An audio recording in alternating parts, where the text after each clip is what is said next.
students, welcome to the amazing platform of NCERT वाला. So my dear students, हम electrochemistry start कर चुके थे और आज हम इलेक्ट्रोकेमिस्ट्री के लेक्चर 2 पर आ गए हैं. ठीक है, तो मुझे देखने में लग रहा है कि बहुत सारे बच्चों ने इलेक्ट्रोकेमिस्ट्री चैप्टर नहीं पढ़ा है ना. यस, तो बेटा डोंट वरी, आप अगर मेरे कहे हिसाब से चलेंगे तो आपको सारी चीजें क्लियर हो जाएंगी. इसकी गारंटी कौन ले रहा है? मैम ले रही हैं.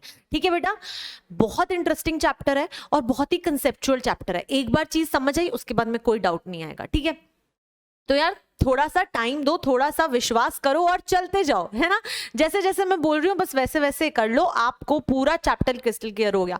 सॉल्यूशंस हुआ था ना, मैम पे कॉन्फिडेंस रखा था ना, तो बस ऐसे ही इलेक्ट्रोकेमिस्ट्री भी हो जाएगा. ठीक है, ओके. तो बेटा कल तो हमने बहुत बेसिक चीज पढ़ी थी और बहुत ही इंटरेस्टिंग चीज पढ़ी थी. ठीक है, यस. आज हम उसको थोड़ा आगे लेके जाने वाले हैं. तो मैम आज हम क्या पढ़ने वाले हैं? तो बेटा आज के टॉपिक में हम सबसे पहले पढ़ेंगे सेल रिप्रेजेंटेशन. सेल जो होते हैं, अब आपको मैंने इलेक्ट्रोकेमिकल सेल बता दिया जिसमें आप गैल्वेनिक सेल, इलेक्ट्रोलाइटिक सेल पढ़ चुके हैं. तो बेटा अब हम सेल की रिप्रेजेंटेशन कैसे करते हैं. हर सेल में कैथोड एनोड होता है, तो उसको हम रिप्रेजेंट कैसे करते हैं उसको सीखेंगे. ठीक है, जैसे आप सभी के नाम होते हैं ना. यस, तो किसी का नाम लिया, अगर किसी का भी नाम लिया, लेटर से रोहित नाम लिया, तो हमें पता है कि रोहित कौन है ना. सेम उसी तरह से जब आप रिप्रेजेंटेशन करना सीख जाएंगे तो तब आप आराम से जस्ट अंडरस्टैंड कर सकते हैं कि कौन से सेल की बात हो रही है और सेल में क्या इलेक्ट्रोड है, क्या कैथोड है और कैसी रिएक्शन हो रही है. बहुत ही इंटरेस्टिंग है ना. एक ही चीज से 1000 चीजें समझ आ जाएंगी. अमेजिंग. उसके बाद में बेटा हम पढ़ेंगे शी, गर्ल शी. यस, तो बेटा हम ना शी को पढ़ने वाले हैं, यानी कि स्टैंडर्ड हाइड्रोजन इलेक्ट्रोड को पढ़ने वाले हैं. ठीक है, और उसके बाद में हम इलेक्ट्रोकेमिकल सीरीज पढ़ने वाले हैं. उसके बाद में हम इलेक्ट्रोकेमिकल सीरीज पढ़ने वाले हैं. ठीक है, यस. तो जितना कवर होगा आज हम उतना कर लेंगे, उसके बाद में आगे बढ़ेंगे. तो चलो भाई आज की कहानी शुरू करते हैं विद दी सेल रिप्रेजेंटेशन, या फिर जिसको आप सेल नोटेशन भी कहते हो. ठीक है, तो बेटा अब आपको इसमें समझना क्या है, किस तरीके से करना है, 1 बाय 1 हम चलेंगे. एक सेकेंड रुक जाओ बस. ठीक है, तो बेटा जब भी आप कोई भी सेल रिप्रेजेंटेशन करते हैं, आप जब भी कोई सेल रिप्रेजेंटेशन करते हैं तो उसमें आपको कुछ चीजें ध्यान रखनी है. ठीक है, ये शुरू करने से पहले हम एक पेज ऐड कर देते हैं और उसको समझ लेते हैं. अब देखो, सेल रिप्रेजेंटेशन में आपको समझना क्या है. सेल रिप्रेजेंट करने का कुछ तरीका होता है, कुछ रूल्स होते हैं. पहले मैं सिर्फ लेमैन लैंग्वेज में आपको बोल के बताऊंगी, उसके बाद में वही चीजें लिखी हुई आपको मिल जाएंगी. तो अब होता क्या है, सबसे पहले सेल रिप्रेजेंटेशन में आप इस तरीके से 2 स्ट्रेट लाइंस देखेंगे. इस तरीके से 2 स्ट्रेट लाइंस देखेंगे. तो आपको पता है कि एक सेल में एक इलेक्ट्रोड होता है और एक एनोड होता है और एक कैथोड होता है. तो उन दोनों को सेपरेट करने के लिए आप ये डबल लाइन ऐड करते हैं. ठीक है, और ये जो डबल लाइन होती है एक्चुअली ये क्या डिनोट करती है, सॉल्ट ब्रिज को. ये क्या डिनोट करती है, सॉल्ट ब्रिज को. ठीक है, अब पहली बात आपको क्लियर होगी कि भाई चाहे कोई भी सेल हो उसमें ये रिप्रेजेंट करना तो जरूरी है, क्योंकि कैथोड भी होगा एनोड भी होगा, दोनों को अलग अलग रिप्रेजेंट करना भी जरूरी है. उसके बाद में बेटा हमेशा हमेशा हमेशा याद रखना कि जो आपका सॉल्ट ब्रिज है उसके लेफ्ट हैंड साइड, ये मेरा लेफ्ट हैंड है, तो लेफ्ट हैंड साइड बेटा, उसके लेफ्ट हैंड साइड हमेशा एनोडिक रिएक्शन लिखी जाएगी. क्या लिखी जाएगी, एनोडिक रिएक्शन लिखी जाएगी. हमेशा सॉल्ट ब्रिज के लेफ्ट हैंड साइड में हमेशा एनोडिक रिएक्शन आएगी और सॉल्ट ब्रिज के राइट हैंड साइड हमेशा बेटा कैथोडिक रिएक्शन आएगी. ये बात आपको याद रखनी है. ठीक है, सेल रिप्रेजेंटेशन में तो कभी भी कोई सेल रिप्रेजेंटेशन मिला जिसके सॉल्ट ब्रिज में अगर लेफ्ट हैंड साइड कुछ लिखा है तो मतलब वो एनोड पे रिएक्शंस हो रही हैं, और अगर राइट हैंड साइड लिखा है तो यानी कि वो कैथोड पे रिएक्शंस हो रही हैं. यहां तक कोई डाउट नहीं है, बहुत बढ़िया. अब इसके बाद होता क्या है, अब मैम आपको एक एग्जांपल देती है. जैसे कि मान लो कि आपके एनोड पे क्या रिएक्शन हो रही है, जिंक जो है वो जिंक 2+ और 2 इलेक्ट्रॉन लूज कर रहा है. तो समझ आ रहा है मैम, एनोड पे हमेशा ऑक्सीडेशन होती है, तो एनोड पे यही रिएक्शन हो रही है. ठीक है, तो बेटा अब यहां पर क्या होगा, कि जो आपकी एनोड रिएक्शंस है उसके अंदर किस तरीके से रिप्रेजेंट किया जाता है। हमेशा याद रखना कि पहले यहां पर आयंस आते हैं, पहले यहां पर आयंस लिखे जाते हैं, ठीक है, आयंस लिखे जाएंगे हमेशा।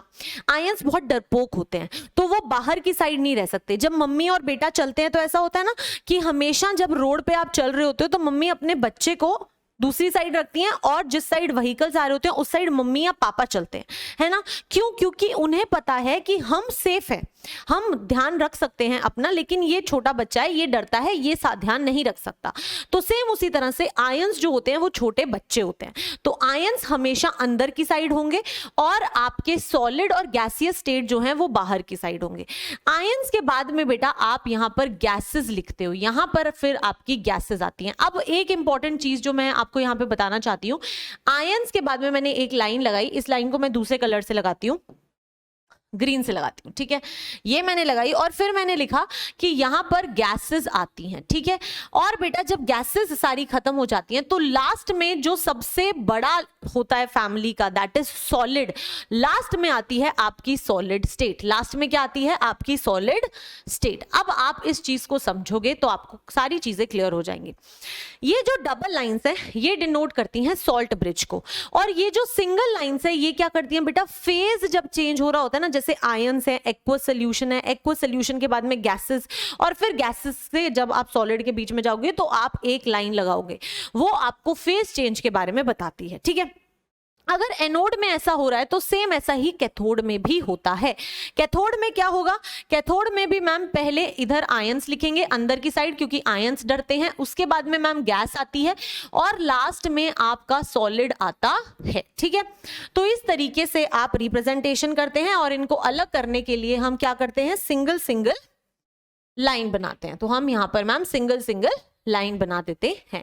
आई होप यहां तक कोई डाउट नहीं है। ये होती है बेटा सेल रिप्रेजेंटेशन, ठीक है, ओके। तो मैम हमने डबल लाइन बनाई, सॉल्ट ब्रिज बनाया, फिर हमने left hand side anodic reaction लिखी और right hand side cathodic reaction के स्पीशीज लिखे।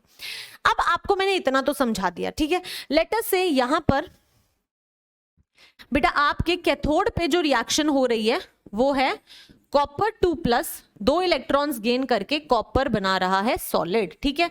आपको पता है ये सॉलिड है, ये सॉलिड है, ये एक्वस है क्योंकि आयन है, और ये भी एक्वस है। अब आपका ये सेल है भाई, आपको इस सेल की रिप्रेजेंटेशन करनी है। अब आप इसको कैसे रिप्रेजेंट करोगे? ठीक है मैम, ये मेरी एनोड और कैथोड पे रिएक्शन हो रही है तो ये मेरा सेल है। अगर मुझे इसकी रिप्रेजेंटेशन करनी है तो आपने मेरे को बहुत क्रिस्टल क्लियर बताया है कि सबसे पहले सॉल्ट ब्रिज बना लो, तो सॉल्ट ब्रिज बना लिया। उसके बाद में मैम इसके लेफ्ट हैंड साइड एनोड की रिएक्शंस आएंगी, तो यहां पे मैम मेरा एनोड ये है। अब एनोड के अंदर बेटा मैंने बोला पहले आएंगे सारे के सारे आयंस, तो आपके पास आयंस कौन से हैं मैम? सिर्फ एक ही है, जिंक 2+, तो सबसे पहले लिखो जिंक 2+ एक्वस, तो ये आपने पहली चीज लिख दी। फिर आप एक लाइन लगा दो क्योंकि और कोई आयन नहीं है। इसके बाद में आपके पास में एक सॉलिड स्टेट है, तो यहां लिख दो जिंक सॉलिड, गैस तो है ही नहीं, तो यानी कि ये आपकी रिप्रेजेंटेशन हो गई, ठीक है। यहां से आपको पता चल गया कि एनोड पे यहां पर ये हो रहा है, ठीक है। अब अगर आप कैथोड की साइड जाओगे तो कैथोड में भी सेम यही चीज अप्लाई करो। आयंस डरते हैं तो आयंस पहले आएंगे, तो यहां पर आयन क्या है? कॉपर 2+, और उसके बाद में मैम और कुछ है नहीं तो कॉपर 2+ लगाया। एक सेकेंड, एक्वस नहीं लिखा बेटा, यहां पर एक्वस लिख दो। उसके बाद में एक सिंगल लाइन लगाएंगे, ठीक है, एक्वस हो गया। उसके बाद में सॉलिड लिखना है तो कॉपर सॉलिड, तो यहां आ जाएगा आपका कॉपर सॉलिड। तो हमेशा सेल रिप्रेजेंटेशन ऐसे ही करनी है। अब इमेजिन करो कि ये ना दिया होता और ये सेल रिप्रेजेंटेशन दी होती। अगर सेल रिप्रेजेंटेशन दी होती तो आप इससे कैसे फाइंड आउट कर सकते थे कि आपकी हाफ सेल रिएक्शंस क्या क्या हैं? देखो अब इमेजिन यही करना है आपको कि मुझे ना ये नहीं दिया हुआ, ठीक है, ये नहीं दिया हुआ, इसको इग्नोर करो। अब देखो ये सेल रिप्रेजेंटेशन है, मुझे पता है कि सॉल्ट ब्रिज, ये मेरा सॉल्ट ब्रिज है, और मैम सॉल्ट ब्रिज के लेफ्ट हैंड साइड एनोड होता है, तो ये मेरा एनोड होगा और ये जो होगा वो मेरा कैथोड होगा, मुझे इतना पता है। उसके बाद में अगर मेरे पास एनोड पे जिंक सॉलिड और जिंक 2+ है, तो मुझे पता है कि एनोड पे ऑक्सीडेशन होता है। ऑक्सीडेशन क्या होता है? लॉस ऑफ इलेक्ट्रॉन, मतलब कि जो भी रिएक्शन आएगी उसके अंदर इलेक्ट्रॉन लूज ही होंगे। तो इलेक्ट्रॉन लूज कैसे हो सकते हैं? जिंक और जिंक 2+ में। अगर मैं जिंक को जिंक 2+ +2 इलेक्ट्रॉन्स लिखूंगी तभी तो लॉस होगा ना। अगर इसका उल्टा लिख दोगे वो तो मैम रिडक्शन हो जाएगा, और एनोड पे रिडक्शन होता नहीं है। तो इसीलिए दोनों स्पीशीज को देख के आपको ऑक्सीडेशन वाली रिएक्शन को खुद से लिखना है। तो ये रिएक्शन जो है वो मेरी एनोड की हो गई। अगर ये समझ आया तो कैथोड की रिएक्शन लिख दो। कैथोड पे क्या होता है? रिडक्शन। रिडक्शन मतलब कि मैम गेन ऑफ इलेक्ट्रॉन्स। तो मैम यहां पर कॉपर जो है वो 2+ जब 2 इलेक्ट्रॉन गेन करेगा तभी तो मुझे कॉपर मिलेगा, है ना? नहीं थोड़ी मिल सकता है। अगर इसका उल्टा कर दूंगी तो वो तो ऑक्सीडेशन हो जाएगा, और कैथोड पे ऑक्सीडेशन नहीं होता। तो यानी कि आपको स्पीशीज को देख के फिर ऑक्सीडेशन और रिडक्शन की रिएक्शंस भी लिखनी हो सकती हैं। अब बेटा जो अगली इंपॉर्टेंट चीज मैं आपको यहां पे बताऊंगी वो क्या है कि एक सेल के अंदर एनोड भी होता है, कैथोड भी होता है। ठीक है बेटा? तो जो एनोड वाली रिएक्शन होती है उसको कहा जाता है हाफ सेल रिएक्शन। इसका एक नाम होता है जो है हाफ सेल रिएक्शन। मैं फिर से भी समझा दूंगी पर अभी समझ लो ये क्या है बेटा, आपकी हाफ सेल रिएक्शन, आधी सेल रिएक्शन। एक इलेक्ट्रोड पे जो रिएक्शन होती है उसको कहते हैं हाफ सेल रिएक्शन। अब एक दूसरा कैथोड है आपका, उस पे जो रिएक्शन होगी वो भी क्या होगी? Half cell reaction. तो इसको भी लिख दो हाफ सेल रिएक्शन।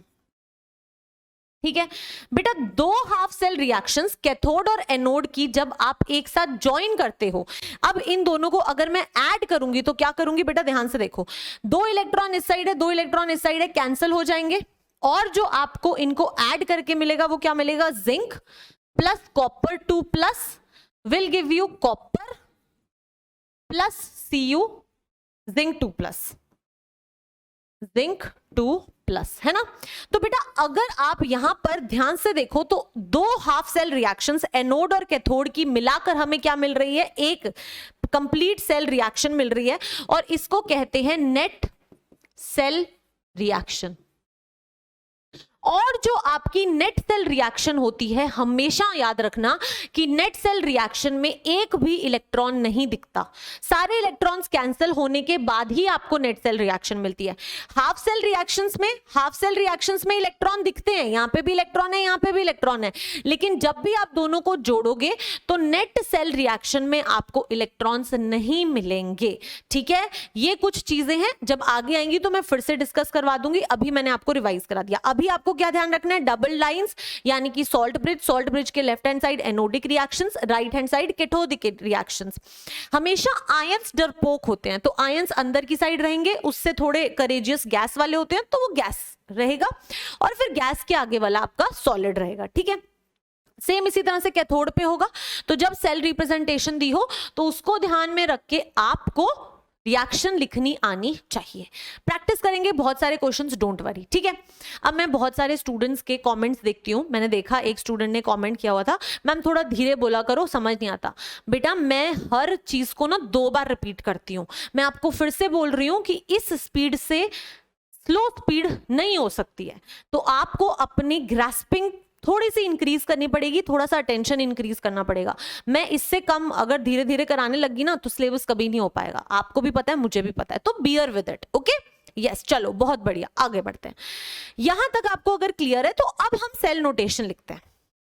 लिखे सेल नोटेशन। चलो अब अगर आप सेल नोटेशन लिखोगे तो मैं आपको यहां पे बता रही हूं कि ये आपका कैथोड है और ये आपका एनोड है। अब अगर आपको ऐसा कुछ मिल जाए और आपको ये बताना है कि इनमें से नेट सेल जो आपकी सेल रिप्रेजेंटेशन है वो आपको लिखनी है, तो कैसे लिखोगे? देखो, आप कहोगे कि मैम अगर ये मेरा एनोड है तो एनोड पे होती है ऑक्सीडेशन, और मेरे को ऑक्सीडेशन की रिएक्शन लिखनी आती है। कैसे लिखते हैं? जिंक है तो मैम जिंक जो होगा वो जिंक 2+ 2 इलेक्ट्रॉन्स में जाएगा, और मैम ये जो 2+ है ये एक्वस स्टेट होती है और ये सॉलिड स्टेट होती है। अगर मैम यहाँ पे कॉपर है और आप कह रहे हो कि ये कैथोड है तो कैथोड पे होती है रिडक्शन, तो मैम यहाँ पे तो होगी रिडक्शन। अगर यहाँ रिडक्शन होगी तो मैम कॉपर 2+ जो है एक्वस स्टेट में वो 2 इलेक्ट्रॉन गेन कर लेगा और मेरे को कॉपर सॉलिड दे देगा, है ना? हाँ, तो बेटा एक हाफ सेल रिएक्शन ये हो गई, दूसरी हाफ सेल रिएक्शन ये हो गई आपके पास में, राइट? यस। तो यहां से अब मैम मैं सेल रिप्रेजेंटेशन कर सकता हूं। मुझे बनाना है सॉल्ट ब्रिज, तो यहां पे बना देते हैं सॉल्ट ब्रिज। इस साइड होता है एनोड की रिएक्शंस, तो ये रहा एनोड, इस पे फोकस करो। इस पे फोकस करके पहले मैं लिखूंगा आयंस, क्योंकि आयंस होते हैं डरपोक। तो मैम आयन है यहाँ पे जिंक 2+ एक्वस। अब बेटा अगर आपको यहाँ पर इसकी कॉन्सेंट्रेशन दी हुई होती, अगर मान लो आपको इसकी कॉन्सेंट्रेशन 1 मोलर दी होती, तो आप इसके ब्रैकेट में इसकी कॉन्सेंट्रेशन भी लिख सकते हो, ठीक है, ठीक है। अब मैम और कोई आयन नहीं है, अब मेरे पास सॉलिड है, तो मैं क्या करूंगा, एक लाइन लगाऊंगा और यहाँ पे जिंक सॉलिड लिख दूंगा। तो मैंने एनोड वाली साइड लिख दी। अब कैथोड वाली साइड चले, चलो। अब कैथोड में क्या होगा, अगेन मैम मुझे पता है आयंस होते हैं डरपोक। मान लो कि यहाँ पर आयन 1 मोलर ही है ये भी, तो मैम आयंस में मैं लिख दूंगा कॉपर 2+, क्योंकि वो डरपोक है और उसकी कॉन्सेंट्रेशन आपने 1 मोलर दी हुई है। और मैम उसके बाद में अगर मैं देखूं तो मेरे पास में है कॉपर सॉलिड, उधर देखो कॉपर सॉलिड, तो फिर यहां पर मैं लिख दूंगा कॉपर सॉलिड।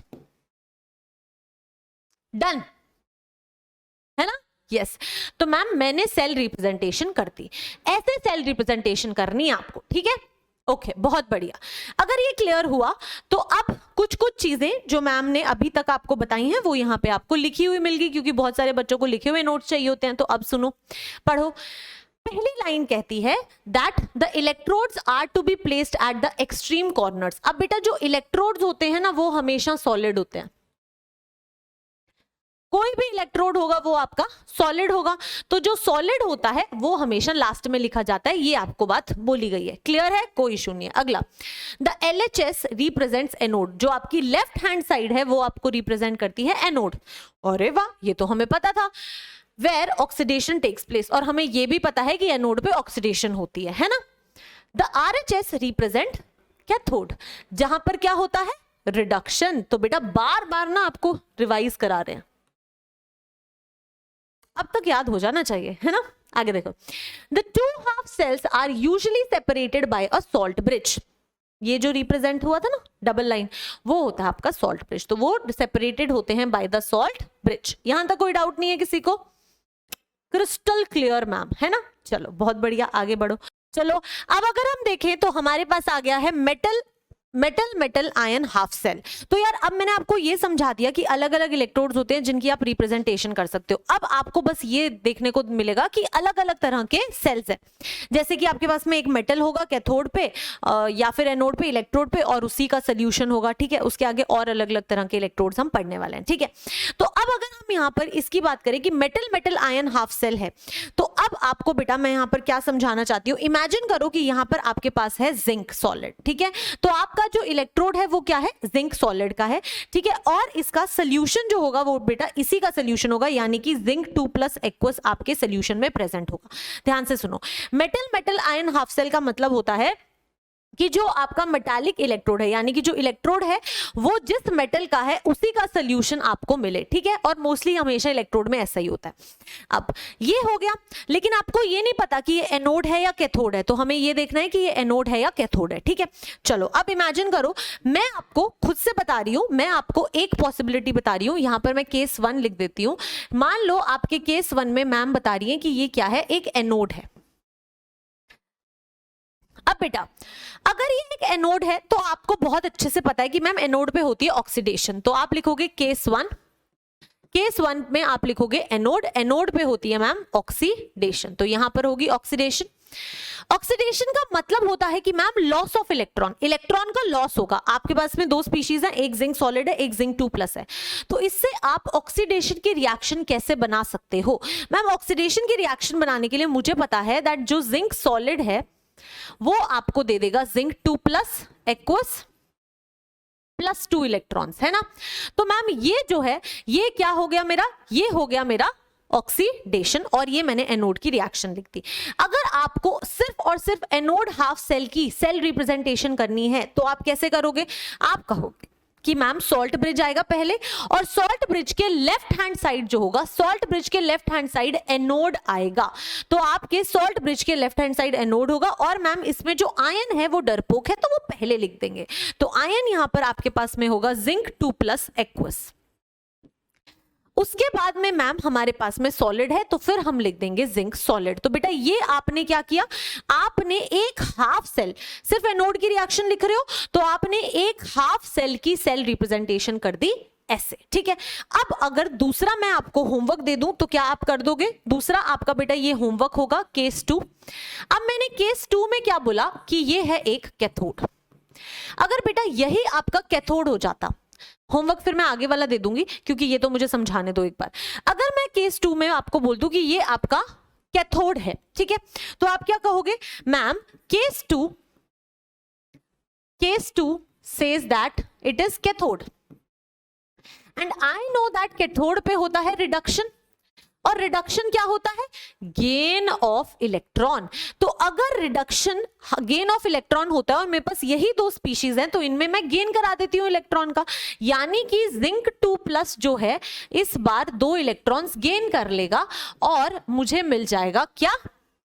जिंक सॉलिड, है ना, और मुझे मिल जाएगा जिंक सॉलिड। तो ये क्या हो गई बेटा? ये हो गई आपकी रिडक्शन की रिएक्शन, यानी कि कैथोड पे रिएक्शन। अगर आपको इसका सेल रिप्रेजेंटेशन करना है तो आप फिर से सॉल्ट ब्रिज बनाओगे और आप कहोगे कि मैम इस बार राइट हैंड साइड कैथोड की स्पीशीज आती है, पहले आयन आता है तो आयन लिख देंगे जिंक 2+ और उसके बाद में लिख देंगे जिंक सॉलिड। तो बेटा आपको हमेशा इलेक्ट्रोड के बारे में इंफॉर्मेशन दी होगी कि वो सॉलिड क्या, कि वो सॉलिड है या सॉरी इलेक्ट्रोड के बारे में इंफॉर्मेशन दी होगी कि वो एनोड है या कैथोड है, ताकि आप उसी के अकॉर्डिंग सेल रिप्रेजेंटेशन कर सको। यहां से हम ये समझे कि हर एक इलेक्ट्रोड एनोड की तरह भी बिहेव कर सकता है, कैथोड की तरह भी बिहेव कर सकता है, ठीक है। आपको बस उसको लिखना आना चाहिए। क्लियर है? कोई इशू नहीं है यहां तक? परफेक्ट। अब यहां तक अगर आपको समझ आया तो अब हम अगले पार्ट पे चलते हैं। अगला पार्ट क्या है बेटा? एक बार इसको ऐसे ही लिखो। अगला पार्ट यहां पर क्या है? That you have a gas ion half cell. आपके पास में क्या है? एक गैस आयन हाफ सेल है, ठीक है। तो यहां पर आपके पास में गैस कौन सी है? यू हैव H2 गैस और आपके पास में बेटा H+ आयन प्रेजेंट है, ठीक है, H+ एक्वस प्रेजेंट है। चलो ठीक है, इतनी इंफॉर्मेशन आपको दी हुई है। अब बेटा अगेन ये भी इलेक्ट्रोड एनोड भी हो सकता है, कैथोड भी हो सकता है, बिल्कुल। तो आपको एक तरह की रिएक्शन मैं लिखाऊंगी, दूसरा आपका होमवर्क होगा। अगर मैं आपको बोलूं कि केस 1 में ये है आपका एनोड, तो आप क्या कहोगे? मैम केस 1 में हमारे पास ये है एनोड, तो यहां लिख देते हैं भाई केस 1 यानी कि एनोड, और एनोड का मतलब होता है ऑक्सीडेशन। और मैम अगर ऑक्सीडेशन है और मेरे पास गैस है और आयन है तो मुझे क्या करना है? मुझे मैम इसकी ऑक्सीडेशन वाली रिएक्शन लिखनी है। तो ऑक्सीडेशन में होता है लॉस ऑफ इलेक्ट्रॉन, तो इलेक्ट्रॉन लूज होने चाहिए। तो कैसे इलेक्ट्रॉन लूज होंगे बेटा? H2 गैस जब आपको 2H+ प्लस 2 इलेक्ट्रॉन्स दे दे तो ये आपका ऑक्सीडेशन रिएक्शन हो गया, ठीक है। यहां तक कोई इशू नहीं है? परफेक्ट। अब मैं कहती हूं कि भाई करो इसका सेल रिप्रेजेंटेशन। अगर आप इसका सेल रिप्रेजेंटेशन करोगे तो आप क्या कहोगे? एनोड वाली साइड लिखना है मैम, तो यहां पर पहले सॉल्ट ब्रिज बना लेते हैं, थोड़ी सी जगह कम बचेगी इसलिए मैं पतला सा सॉल्ट ब्रिज बना रही हूं, ठीक है। अब सॉल्ट ब्रिज के बाद मैम पहले आता है आयन, क्योंकि आयन होता है डरपोक। इस रिएक्शन में मैम H+ एक्वस जो है वो मेरा आयन है। बेटा एक चीज ध्यान रखना, मैंने ना 2 नहीं लिखा, H+ के साथ जो 2 था वो मैम ने नहीं लिखा, क्योंकि सेल रिप्रेजेंटेशन में स्टोइशियोमेट्रिक कोफिशिएंट्स नहीं लिखते हैं। तो आपको ये 2, 3 जो लिखे होते हैं ना, ये नहीं लिखने हैं, ठीक है। यहां तक कोई डाउट नहीं है? परफेक्ट। तो H+ एक्वस आपने यहां पे लिख दिया। अब बेटा इसके बाद क्या होगा? इसके बाद में आप यहां पर गैस है, मैंने बोला था पहले आयन आता है, फिर गैस आती है और फिर सॉलिड आता है। तो मैम मैंने आयन तो लिख दिया, अब मेरे पास इस बार गैस भी है, तो अब आप गैस लिखोगे, तो आप लिखोगे H2 गैस, ठीक है। आपने H2 गैस भी लिख दिया, लेकिन सॉलिड तो अभी भी नहीं आया मैम। फिर सॉलिड कहां से लिखेंगे? सॉलिड ही तो होता है जो सब कुछ बचाता है। तो बेटा जब सॉलिड नहीं दिया हुआ तो आप क्या करोगे? इधर अगर आप ध्यान से देखो तो आपके पास में प्लैटिनम दिया हुआ है, और आपका इस बार जो इलेक्ट्रोड है ना वो प्लैटिनम का इलेक्ट्रोड है, और प्लैटिनम ना एक इनर्ट इलेक्ट्रोड होता है। प्लैटिनम क्या होता है? Inert electrode.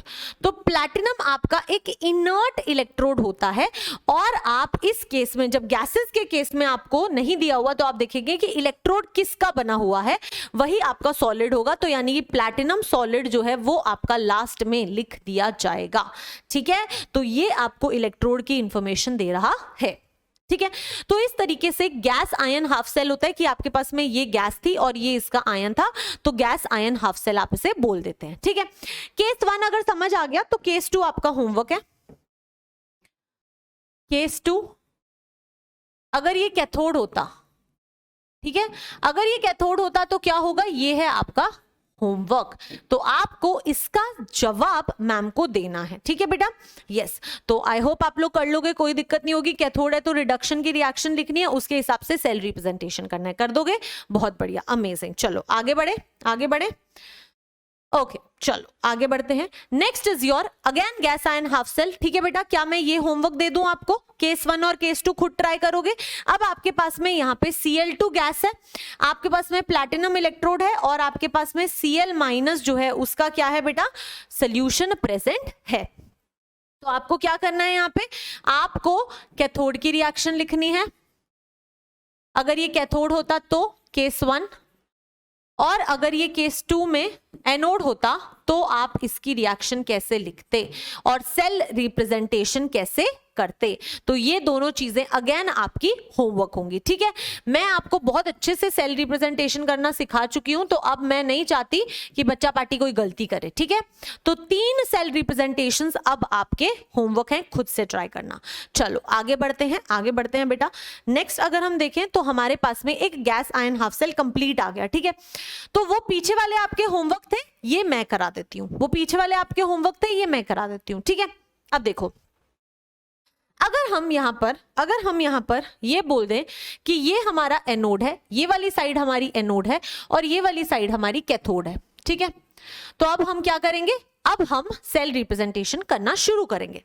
तो मैम आपने बोला कि एनोड पे होता है ऑक्सीडेशन, तो मैम यहाँ पे कैथोड एनोड लिखूंगी, एनोड पे होता है ऑक्सीडेशन, और एनोड पे है क्या, मेरे पास H2 गैस है और H प्लस आयन है, यानी कि ऑक्सीडेशन होगा तो H2 गैस जो है वो मुझे दे देगी 2H plus aqueous plus 2 electrons. ठीक है, तो ये मैंने ऑक्सीडेशन की रिएक्शन लिख दी एनोड पे।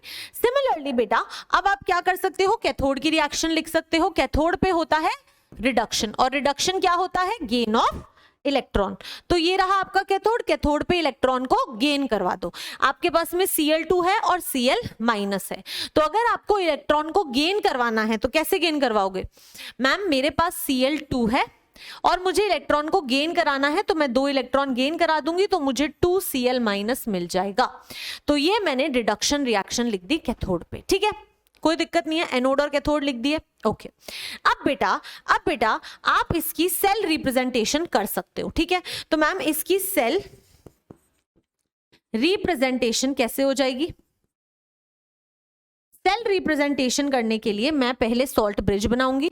सॉल्ट ब्रिज के इस साइड आएंगे एनोड की रिएक्शंस, एनोड ये रहा, एनोड में मैम पहले आएगा आयन, तो आपके पास में H प्लस एक्वस आ जाएगा। और बेटा अगर आप ध्यान से डायग्राम में देखो तो आपके पास H प्लस की कॉन्सेंट्रेशन दी हुई है 0.1 मोलर, तो बहुत अच्छा होगा अगर आप ब्रैकेट में 0.1 मोलर भी इसके नीचे लिख दो। जब आपने आयन लिख दिया तो एक लाइन लगा देंगे। अब हम लिखेंगे गैस। गैस क्या है मैम, यहाँ पे H2 गैस है, तो यहाँ पे लिख दो H2 गैस। क्या H2 गैस का प्रेशर दिया हुआ है आपको, 1 एटमॉस्फेयर प्रेशर भी दिया हुआ है, तो आप यहाँ पर 1 एटमॉस्फेयर प्रेशर भी लिख दो इसके नीचे। फिर हम डैश लगाएंगे क्योंकि मुझे सॉलिड चाहिए, लास्ट में सॉलिड आता है जो ध्यान रखता है, और यहां पर आपके पास में प्लैटिनम इलेक्ट्रोड है, तो आप यहां पे लिखोगे, प्लैटिनम सॉलिड। ठीक है, ये आपने लिख दी एनोड वाली सेल रिप्रेजेंटेशन। अब कैथोड पे चलते हैं। ठीक है, कैथोड पे मैम अगर मैं ध्यान से देखूं तो बेटा ये आपकी गैस है और ये आपका एक्वस आयन है, तो मैम सबसे पहले आएगा आयन। आयन क्या है, यहाँ पे Cl माइनस आयन है, और आपको Cl माइनस की क्या कॉन्सेंट्रेशन गिवन है, 1 मोलर है या 0.1 मोलर है? 1 मोलर है, तो मैम 1 मोलर है, ठीक है। तो यहां पर आप इसकी कॉन्सेंट्रेशन लिख दो 1 मोलर। इसके बाद क्या आएगा? इसके बाद आएगी गैस। गैस क्या है? Cl2 गैस है। और बेटा क्या Cl2 गैस का प्रेशर दिया हुआ है? 1 एटमॉस्फेयर दिया हुआ है, तो 1 एटमॉस्फेयर दिया हुआ है मैम, ब्रैकेट में लिख दो 1 एटमॉस्फेयर।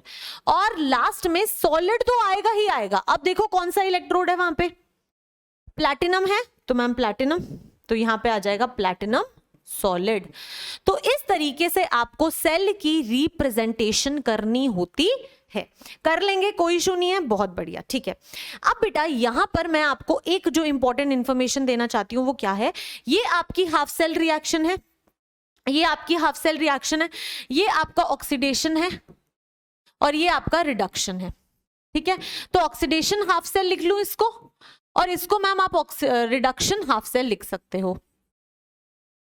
बेटा ऑक्सीडेशन और रिडक्शन हाफ सेल्स को जब आप ऐड कर देते हो तो आपको हमेशा कोशिश करनी है कि ये जो नंबर ऑफ इलेक्ट्रॉन्स हैं ये इक्वल होने चाहिए। अगर इक्वल नहीं है तो फिर दोनों में से जिसको भी मल्टीप्लाई करना हो मल्टीप्लाई करो, पर नंबर ऑफ इलेक्ट्रॉन्स को इक्वल करो, और फिर ये कैंसिल होंगे, ऑपोजिट डायरेक्शंस में होंगे तो कैंसिल होंगे, और आपको मिलेगी H2 gas plus Cl2 gas, जो आपको देगी 2H plus ion aqueous state में plus 2Cl minus ion aqueous state में।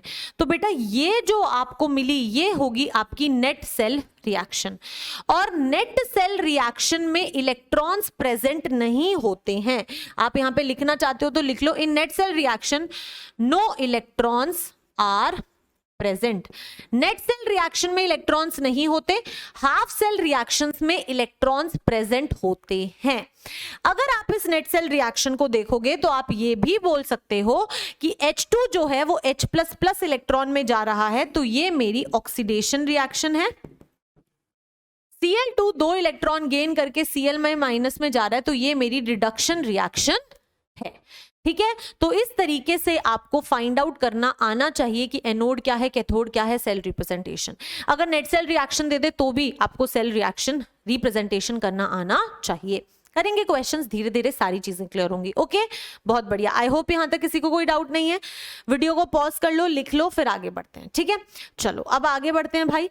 आगे अब हमें जो चीजें हमने पढ़ी हैं उनको हमें नोट्स की फॉर्म में लिखकर दिया हुआ है, तो समझ लेते हैं। कहता है that to represent the gas ion electrode, अगर आपको गैस आयन के इलेक्ट्रोड को रिप्रेजेंट करना है, we must use an inert electrode. जैसे प्लैटिनम एक इनर्ट इलेक्ट्रोड था, गैस आयन के टाइम पे आप एक वैसा इनर्ट इलेक्ट्रोड लिखते हैं, ठीक है। एग्जाम्पल्स हैं, प्लैटिनम हो सकता है, पैलेडियम हो सकता है, कार्बन हो सकते हैं। इन तीनों में से कोई भी इनर्ट इलेक्ट्रोड आपको मिले आप वो लिख दो बस, ठीक है। नेक्स्ट कहता है that stoichiometric coefficients are never written in the cell notation. जो मैंने आपको बताया था ना, जो हमने मान लो Cl2 लिखा था, जो 2 इलेक्ट्रॉन गेन करके आपको क्या दे रहा था, 2Cl माइनस दे रहा था, तो इसकी जब आपने रिप्रेजेंटेशन लिखी थी तो आपने लिखा था Cl माइनस एक्वस, फिर Cl2, और फिर आपने लिखा था प्लैटिनम सॉलिड। तो बेटा आप जब सेल रिप्रेजेंटेशन करते हो, तो ये जो स्टोइचियोमेट्रिक कोफिशिएंट्स होते हैं ये आप नहीं लिखते, ये आपको नहीं लिखने होते, ठीक है। ये चीज आपको ध्यान रखनी है। तो आई होप दोनों चीजें क्लियर हैं, दोनों पॉइंट्स क्लियर हैं, कोई डाउट नहीं है। आगे बढ़ते हैं। अगला कहता है अब redox half cell. Redox half cell से बेटा आपको समझ आ जाना चाहिए, वो कहना चाहता है कि एक आपके पास में ऑक्सीडेशन हाफ सेल है, एक आपके पास में रिडक्शन हाफ सेल है। ये जो मैम ने आपको यहां पर एक एग्जाम्पल दे देते हैं, सबसे कॉमन एग्जाम्पल जो हमारा कब से चलता आ रहा है। एनोड के ऊपर आपने एक ऑक्सीडेशन रिएक्शन लिखी है, zinc solid gives you zinc 2+ aqueous plus 2 electrons. ये है आपका ऑक्सीडेशन हाफ सेल, ठीक है। सिमिलरली कैथोड पे आप लिख दो कॉपर 2+, 2 इलेक्ट्रॉन गेन करके दे रहा है कॉपर सॉलिड, ये है एक्वस, तो ये है आपका रिडक्शन हाफ सेल, ठीक है। और बेटा रिडॉक्स ऑक्सीडेशन और रिडक्शन दोनों से मिलकर आपको एक नेट सेल रिएक्शन मिल जाती है, which is zinc solid plus Cu2 plus aqueous gives you zinc 2+ aqueous plus Cu solid. ये जो आपकी रिएक्शन है ना बेटा, नेट सेल रिएक्शन जो आई है, ये है आपकी एक रिडॉक्स रिएक्शन। क्यों? क्योंकि इसके अंदर ऑक्सीडेशन और रिडक्शन दोनों ऐड हो गए, तो उसको हम रिडॉक्स रिएक्शन कहते हैं। तो यही बोला गया है कि रिडॉक्स हाफ सेल्स हो अगर आपके पास में ऐसे और ऐसे रिएक्शंस हो जिसमें ऑक्सीडेशन या रिडक्शन हो रहा हो, तो क्या क्या पॉइंट्स बोले गए हैं। If the oxidised and the reduced part both are ions, अगर ऑक्सीडाइज्ड और रिड्यूस्ड पार्ट्स दोनों आयंस हैं, both are ions, it is called redox half cell. ठीक है, ओके, परफेक्ट है। To represent the redox half cell we need to use inert electrodes. जब आप इसको रिप्रेजेंट करते हो तो फिर से आपको इनर्ट इलेक्ट्रोड चाहिए होते हैं, प्लैटिनम, पैलेडियम, ग्रेफाइट। बस सिंपल सी चीज बोलिए, कोई बहुत कॉम्प्लिकेटेड बात नहीं है, राइट? यस, तो अगर आपको वीडियो पॉज करके लिखना है तो आप इसे लिख लो, फिर आगे बढ़ेंगे। ठीक है, आगे बढ़ते हैं। नेक्स्ट बेटा, अब कुछ और पॉइंट्स है, उनको भी पढ़ लो। ठीक है, क्या कहता है? कहता है that if the physical states are same, अगर बेटा फिजिकल स्टेट्स सेम है, the phase bar is replaced by comma. ये नहीं समझ आया मैम? तो मैम है ना यहाँ पे। अब देखो, मान लो कि आपकी कोई ऐसी रिएक्शन है, जिसमें Fe3+ जो है वो एक इलेक्ट्रॉन गेन करके आपको Fe2+ दे रहा है। मान लो आपकी कोई ऐसी रिडक्शन हाफ सेल रिएक्शन आपको मिल गई और आपको इसको सेल में रिप्रेजेंट करना है। सबसे पहले इसको देख के मुझे पता चल रहा है कि ये क्या है मैम, रिडक्शन हो रहा है क्योंकि गेन ऑफ इलेक्ट्रॉन हो रहा है। ठीक है, ये भी बेटा एक्वस है और ये भी एक्वस है ना? अगर रिडक्शन है तो यानी कि कैथोड है। ओ पानी गिर गया। मान लो डबल बॉन्ड, वो सॉल्ट ब्रिज बनाएंगे, सॉल्ट ब्रिज बना के कैथोड वाली साइड है, रिडक्शन है तो राइट हैंड साइड। इधर बेटा मैम ने बोला था कि आयंस लिखने हैं पहले। ठीक है, अब आप कहोगे कि मैम ये भी आयन है और ये भी आयन है, अब क्या करें? तो बेटा इस तरह के पॉइंट पे आप क्या करोगे, आयन लिखो। मान लो आपने लिखा Fe2+ एक्वस, उसके बाद में आप लाइन नहीं लगाओगे, आप कॉमा लगाओगे और फिर आप लिखोगे Fe3+ एक्वस, फिर आप लाइन लगाओगे। क्यों? क्योंकि ये जो लाइन होती है ये फेज को चेंज करती है ना। जब आप आयन से गैस में जा रहे थे, जब आप लिक्विड स्टेट से गैस में जा रहे थे और जब गैस से सॉलिड में जा रहे थे, तो आप एक लाइन लगा रहे थे, फेज चेंज कर रहे थे।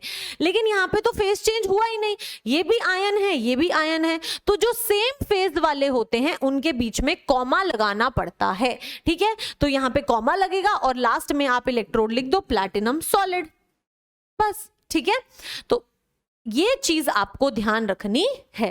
ठीक है, जो डैश होता है ना एक लाइन, वो फेज को चेंज करती है, तो अगर सेम फेज है तो कॉमा आएगा। ठीक है, आई होप यहां तक कोई डाउट नहीं है। चलो अगला पॉइंट भी पढ़ लेते हैं। The sequence in the cell notation does not represent the reaction of the chemical change. अब मैंने Fe2+ और Fe3+ लिख दिया, ये थोड़ी बता रहा है कि Fe2+ से Fe3+ जा रहे हैं, नहीं, आप तो रैंडमली आयंस लिखते हो। आपको बस ये देखना है कैथोड पे हो रही है या एनोड पे हो रही है, फिर उसके हिसाब से रिएक्शन लिखनी है। ठीक है, the LHS must involve oxidation and RHS must involve reduction regardless of the direction. आपको बस इतना ध्यान रखना है कि LHS में हमेशा ऑक्सीडेशन होगा और राइट हैंड साइड हमेशा रिडक्शन होगा, बस। ठीक है, तो इसको लिख लो, तब तक मैम पानी पी लेती हैं, बहुत थक गई यार, बहुत ज्यादा बोल लिया मैंने आज, है ना? आज तो बहुत क्रेजी कर लिया मैम ने। तो ये लिख लो, फिर आगे बढ़ेंगे।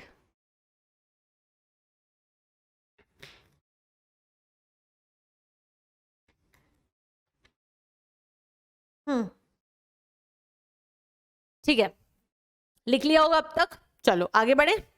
ओके, कुछ और कहानियां हैं, उनको भी पढ़ लो, सब बता चुकी हूं। If half cell reaction the electrons are visible, बेटा हाफ सेल रिएक्शन में कहता, ये इफ नहीं होगा, यहाँ पे होगा इन। हाफ सेल रिएक्शंस में कहता है कि इलेक्ट्रॉन्स जो होते हैं वो विजिबल होते हैं। हाँ, oxidation half cell, reduction half cells, electrons दिखते हैं, बिल्कुल सही बोला है।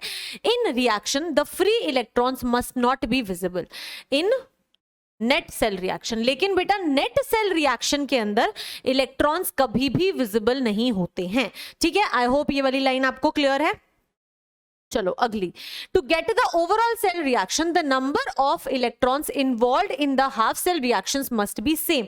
अगर आपको नेट सेल रिएक्शन चाहिए तो आपको दोनों हाफ सेल के नंबर ऑफ इलेक्ट्रॉन्स को इक्वल करना पड़ेगा। 2 इलेक्ट्रॉन्स थे तभी तो हम कैंसिल आउट कर पाए थे ना।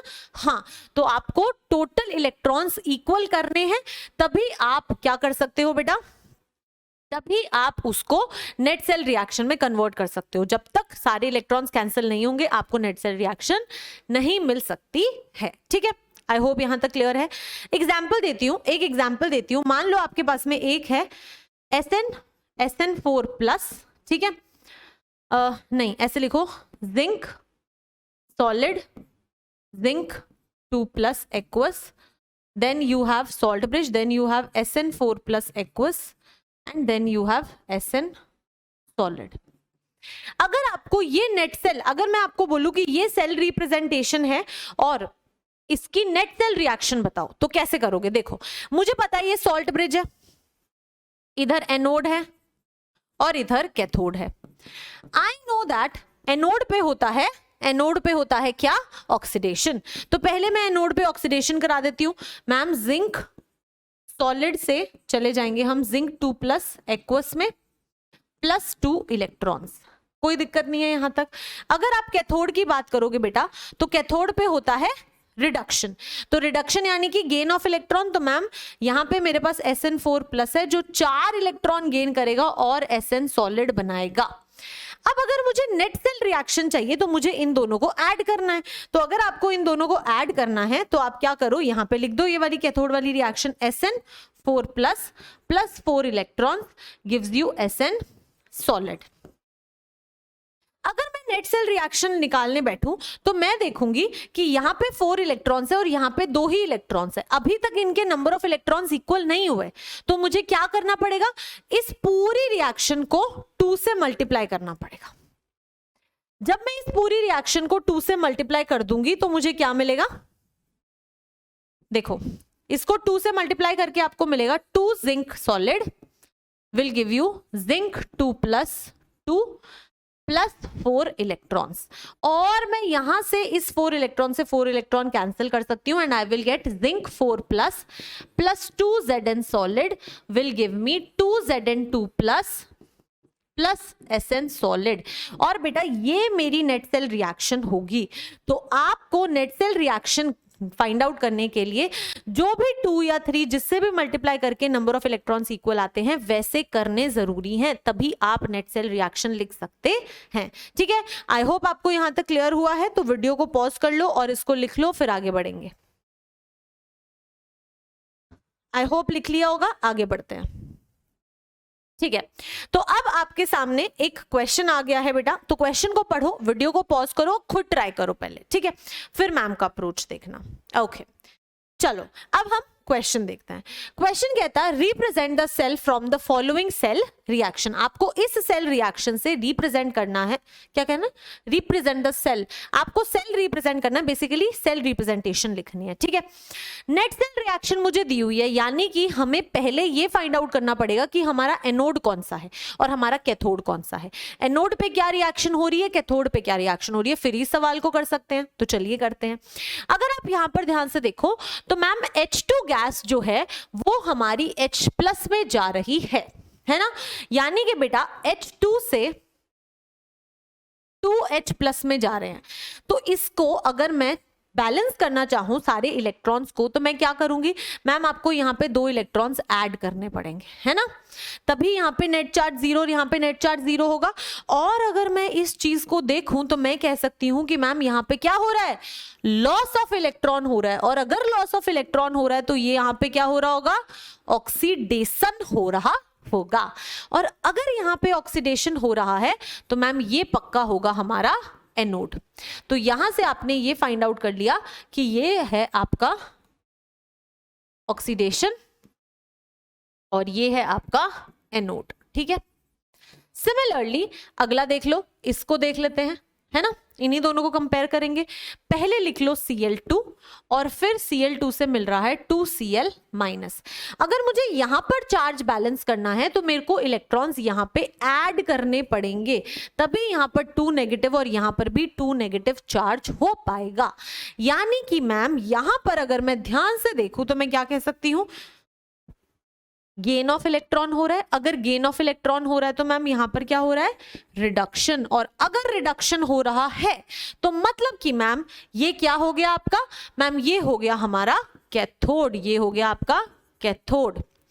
तो नेट सेल रिएक्शन क्या होगी, 2 इलेक्ट्रॉन से 2 इलेक्ट्रॉन काटो और वो जो ऊपर लिखी हुई है वो आपकी नेट सेल रिएक्शन आपको मिल जाएगी। आपको करना है सेल को रिप्रेजेंट। सेल को रिप्रेजेंट करने के लिए हमें सॉल्ट ब्रिज बनाना है। लेफ्ट हैंड साइड क्या बनेगा, लेफ्ट हैंड साइड क्या बनेगा, लेफ्ट हैंड साइड आएगा मैम एनोडिक रिएक्शंस।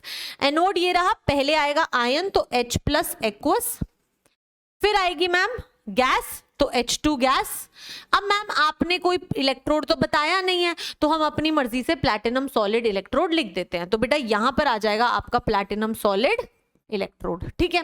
अब कैथोड वाली रिएक्शन लिख लो, ये रहा कैथोड। कैथोड पे आयन, आयन है मैम Cl माइनस तो Cl माइनस एक्वस, उसके बाद में है Cl2 गैस तो यानी कि मैम Cl2 गैस। और उसके बाद में मैम आपने इलेक्ट्रोड तो बताया नहीं है तो इलेक्ट्रोड लिख देते हैं प्लैटिनम सॉलिड। तो ये हो गई आपकी सेल की रिप्रेजेंटेशन। तो इस तरीके से एक रिएक्शन से आपने कितनी सारी चीजें फाइंड आउट करी हैं, आपको ये सब फाइंड आउट करना आना चाहिए, ठीक है। बढ़े आगे, आगे बढ़े, चलो भाई बहुत बढ़िया, अमेजिंग, आगे बढ़ते हैं। एक सवाल मैम ने किया है तो दूसरा सवाल आपका होमवर्क होगा। अनडाउटेडली आपका होमवर्क होना ही होना था, तो ये है आपका homework. Represent the cell from the following cell reaction. वही स्टेप्स हैं, पहले देखो ऑक्सीडेशन कहाँ हो रहा है, फिर देखो रिडक्शन कहाँ हो रहा है। जहां ऑक्सीडेशन हो रहा है वहां पे आपका एनोड होगा, जहां पे रिडक्शन वहां पे कैथोड, और फिर आप सेल रिप्रेजेंटेशन कर दीजिए, ठीक है बेटा। यस, तो ये आपका होमवर्क क्वेश्चन है। मैं बहुत होमवर्क दूंगी भाई, मुझे चाहिए कि आपको सारी चीजें क्रिस्टल क्लियर होनी चाहिए। तो अब आपकी स्क्रीन पर सवाल आ गया है तो आप जरूर कीजिएगा इस सवाल को। सवाल कहता है फॉर द सेल रिएक्शन, आपको सेल रिएक्शन दिया हुआ है and you have to tell कि कौन सी सेल रिप्रेजेंटेशन करेक्ट है। बात तो वही है, पहले जैसे ही करना है। ये वाला मैम करवा देंगे सवाल, ठीक है। तो इसमें करना क्या है, ध्यान से देखो।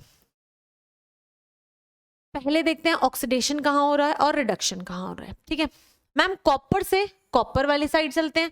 तो अगर आप कॉपर सॉलिड से कॉपर 2+ में जा रहे हो तो यहाँ पे 2 इलेक्ट्रॉन्स हो रहे हैं ऐड, तभी तो चार्ज बैलेंस होगा। और मैम अगर मैं इसको देखूं तो ये क्या हो रहा है, ऑक्सीडेशन, लॉस ऑफ इलेक्ट्रॉन है, तो मैम पक्का ये मेरा क्या होगा, एनोड है ना। तो ये आपका एनोड हो गया। अब इसको कंपेयर कर लो, आपके पास में है Cl2 से आप जा रहे हो 2Cl माइनस, तो यानी कि आपको यहाँ पे 2 इलेक्ट्रॉन्स ऐड करने पड़ेंगे, है ना। तो मैम ये हो गया मेरा रिडक्शन, गेन ऑफ इलेक्ट्रॉन हो रहा है, तो मैम ये होगा मेरा कैथोड। कोई इशू नहीं है, क्लियर है बेटा। अब क्या करोगे, नेट सेल रिएक्शन ऐड करके आपके पास में यही आएगी, ठीक है, यहां तक कोई डाउट नहीं है। अब हमें सेल रिप्रेजेंटेशन करनी है, तो इसके लिए मैम पहले सॉल्ट ब्रिज बनाएंगे। इस साइड एनोड की रिएक्शन, तो एनोड पे आयन है कॉपर 2+ एक्वस, उसके बाद में कॉपर सॉलिड, ठीक है, कोई इशू नहीं है।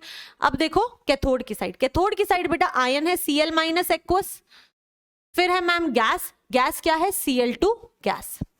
अब आपको एक सॉलिड लिखना है, लेकिन आपको नहीं पता कौन सा इलेक्ट्रोड लिखना है, आपकी मर्जी, आप कोई भी सॉलिड लिख सकते हो, ठीक है। अब क्योंकि यहाँ पे ऑप्शंस हैं तो आपको ऑप्शंस के हिसाब से जाना पड़ेगा। बस ये देख लेना कि यहाँ पे कोई इनर्ट इलेक्ट्रोड होगा, ठीक है। चलो ऑप्शंस देखो, पहला देखो copper solid, copper 2+, Cl minus aqueous, Cl2 gas, और फिर कॉपर सॉलिड, और सॉरी कार्बन सॉलिड। और मैंने आपको कहा था कि प्लैटिनम, पैलेडियम और कार्बन, ये तीनों आप इलेक्ट्रोड्स यूज कर सकते हो। तो यानी कि बेटा ये आपका करेक्ट आंसर है, आप यहां पर कार्बन सॉलिड भी इलेक्ट्रोड लिख सकते हो। अब आप में से बहुत सारे कहेंगे मैम प्लैटिनम क्यों नहीं, क्योंकि बेटा ऑप्शन में प्लैटिनम नहीं दिया हुआ, तो ऑप्शन वालों की मर्जी है ना वो कौन सा इलेक्ट्रोड दें। तो उन्होंने आपको कार्बन दिया है तो आपको समझना है कि वो भी सही है, ठीक है। 3 इलेक्ट्रोड्स के नाम बताए थे मैंने, inert, platinum, palladium and carbon, ठीक है। बाकी ऑप्शंस क्यों गलत है, कॉपर सॉलिड फिर Cl माइनस आ गया, अरे कॉपर के बाद में कॉपर 2+ आएगा, है ना, तो ये गलत हो गया। कॉपर सॉलिड फिर कॉपर 2+ फिर Cl माइनस फिर Cl2, सॉलिड कहाँ है, इलेक्ट्रोड तो लिखा ही नहीं हुआ यहाँ पे, इलेक्ट्रोड होना चाहिए था ना, सॉलिड तो होना चाहिए, इनको सेव कौन करेगा, बचाएगा कौन, इसलिए ये गलत हो गया क्योंकि यहाँ पे कुछ भी नहीं लिखा हुआ है। Third copper solid copper 2+ Cl2 Cl minus, ठीक है। तो मैम यहां पर आयन ही बाहर लिख दिया, आयन तो अंदर आता है फिर गैस आती है, तो यानी कि ये भी आपका गलत हो गया। एक ही आपका सही है विच इज ऑप्शन ए। तो option A is your correct answer. देखा कितना टेक्निकल क्वेश्चन था, कोई भी ऑप्शन टिक कर सकते थे, लेकिन ध्यान रखना है कि कहां पर क्या गलती हो रही है। ठीक है, अच्छा था ना ये क्वेश्चन? मुझे तो ये क्वेश्चन बिल्कुल कंसेप्ट ऐसे एकदम क्लियर कर देता है ऐसा लगता है। अगला सवाल करते हैं। अगला आ गया है आपके स्क्रीन पर, सवाल देख लीजिए और ट्राई कीजिए, फिर मैम कराएंगी। क्वेश्चन कहता है कि फॉर द गैल्वेनिक सेल, अब आपको सेल रिप्रेजेंटेशन दी है और आपको नेट सेल रिएक्शन बतानी है। तो यानी कि अगर सेल रिप्रेजेंटेशन दी है तो मुझे एक चीज पता है कि मैम ये मेरा सॉल्ट ब्रिज है, ये मेरा सॉल्ट ब्रिज है, और इसके इधर मेरी एनोड की रिएक्शन होगी और इधर मेरी कैथोड की रिएक्शन होगी। अब अगर मैं एनोड की बात करूं तो मुझे पता है कि एनोड पे होता है ऑक्सीडेशन, यानी कि मुझे इन दोनों स्पीशीज का ऑक्सीडेशन कराना है। ऑक्सीडेशन क्या होता है? लॉस ऑफ इलेक्ट्रॉन होता है ऑक्सीडेशन।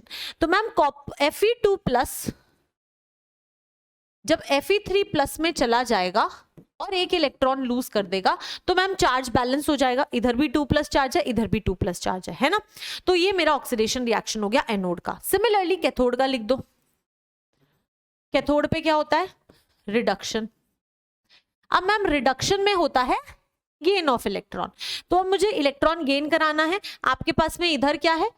Fe2+ और Fe सॉलिड है ये बेटा, है ना?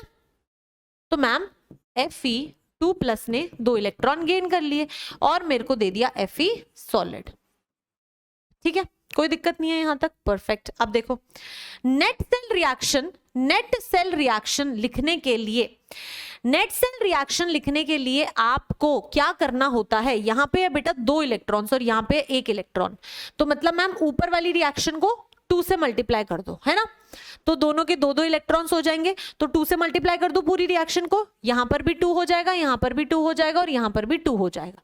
तो मैंने पूरी रिएक्शन को 2 से मल्टीप्लाई कर दिया।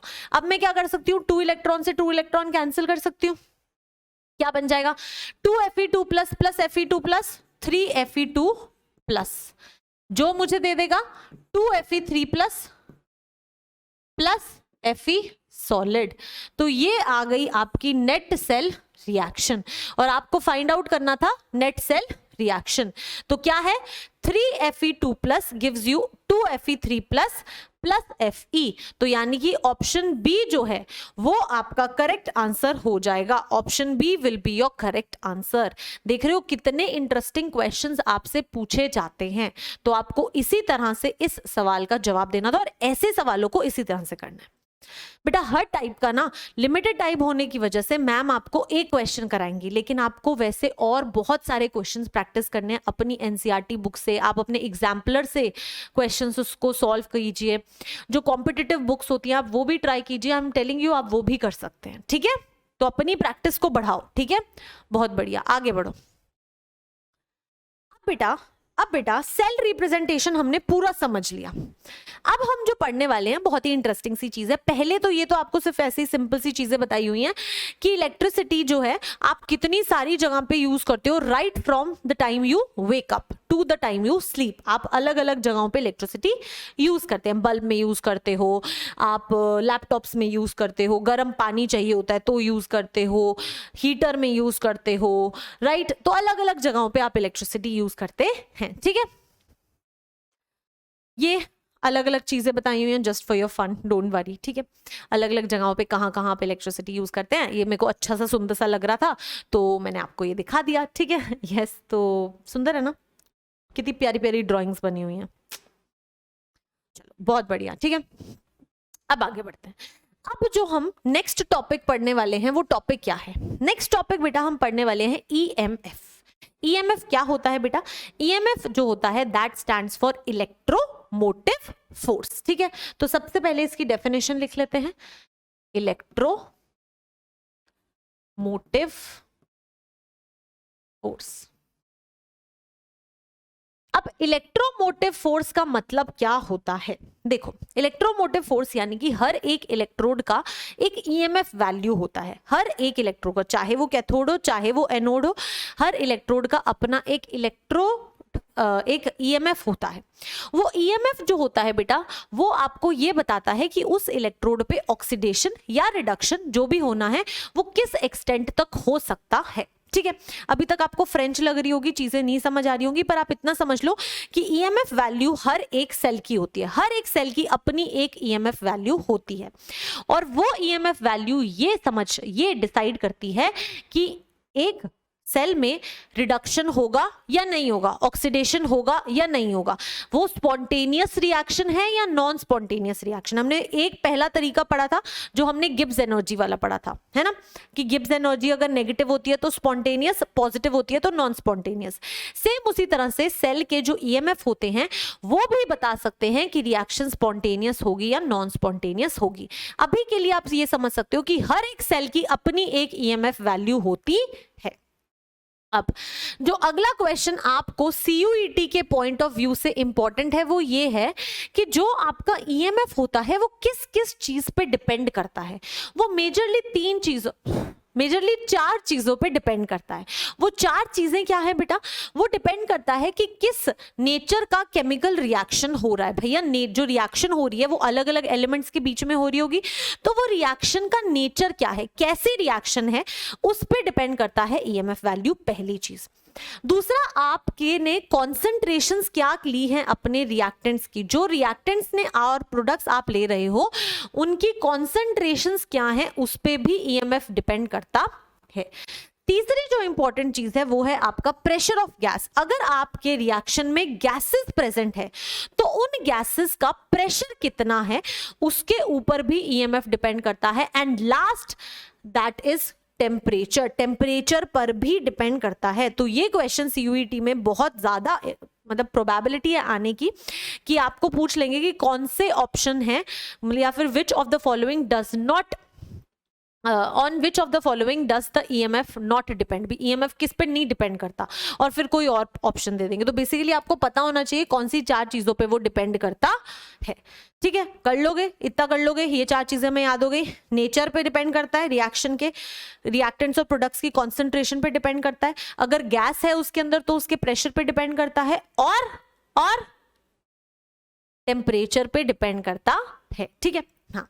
अब बेटा इन चारों में से अगर मैं कोई तीन चीजें कांस्टेंट कर दूं, देखो आप ना नेचर ऑफ केमिकल रिएक्शन को नहीं चेंज कर सकते। अब अलग अलग तरह की रिएक्शंस होती हैं तो होती हैं, आप उसको चेंज नहीं कर सकते, लेकिन बाकी की तीनों चीजें जैसे कि गैस का प्रेशर, टेम्परेचर और रिएक्टेंट्स और प्रोडक्ट्स की कॉन्सेंट्रेशन, अगर मैं इनको कांस्टेंट कर दूं, एक पर्टिकुलर वैल्यूज पुट कर दूं, ठीक है, और फिर मैं सेल का ईएमएफ कैलकुलेट करूं, तो बेटा उसे कहा जाएगा, उसे एक पर्टिकुलर नाम से बताया जाएगा। अब वो देखो क्या होता है।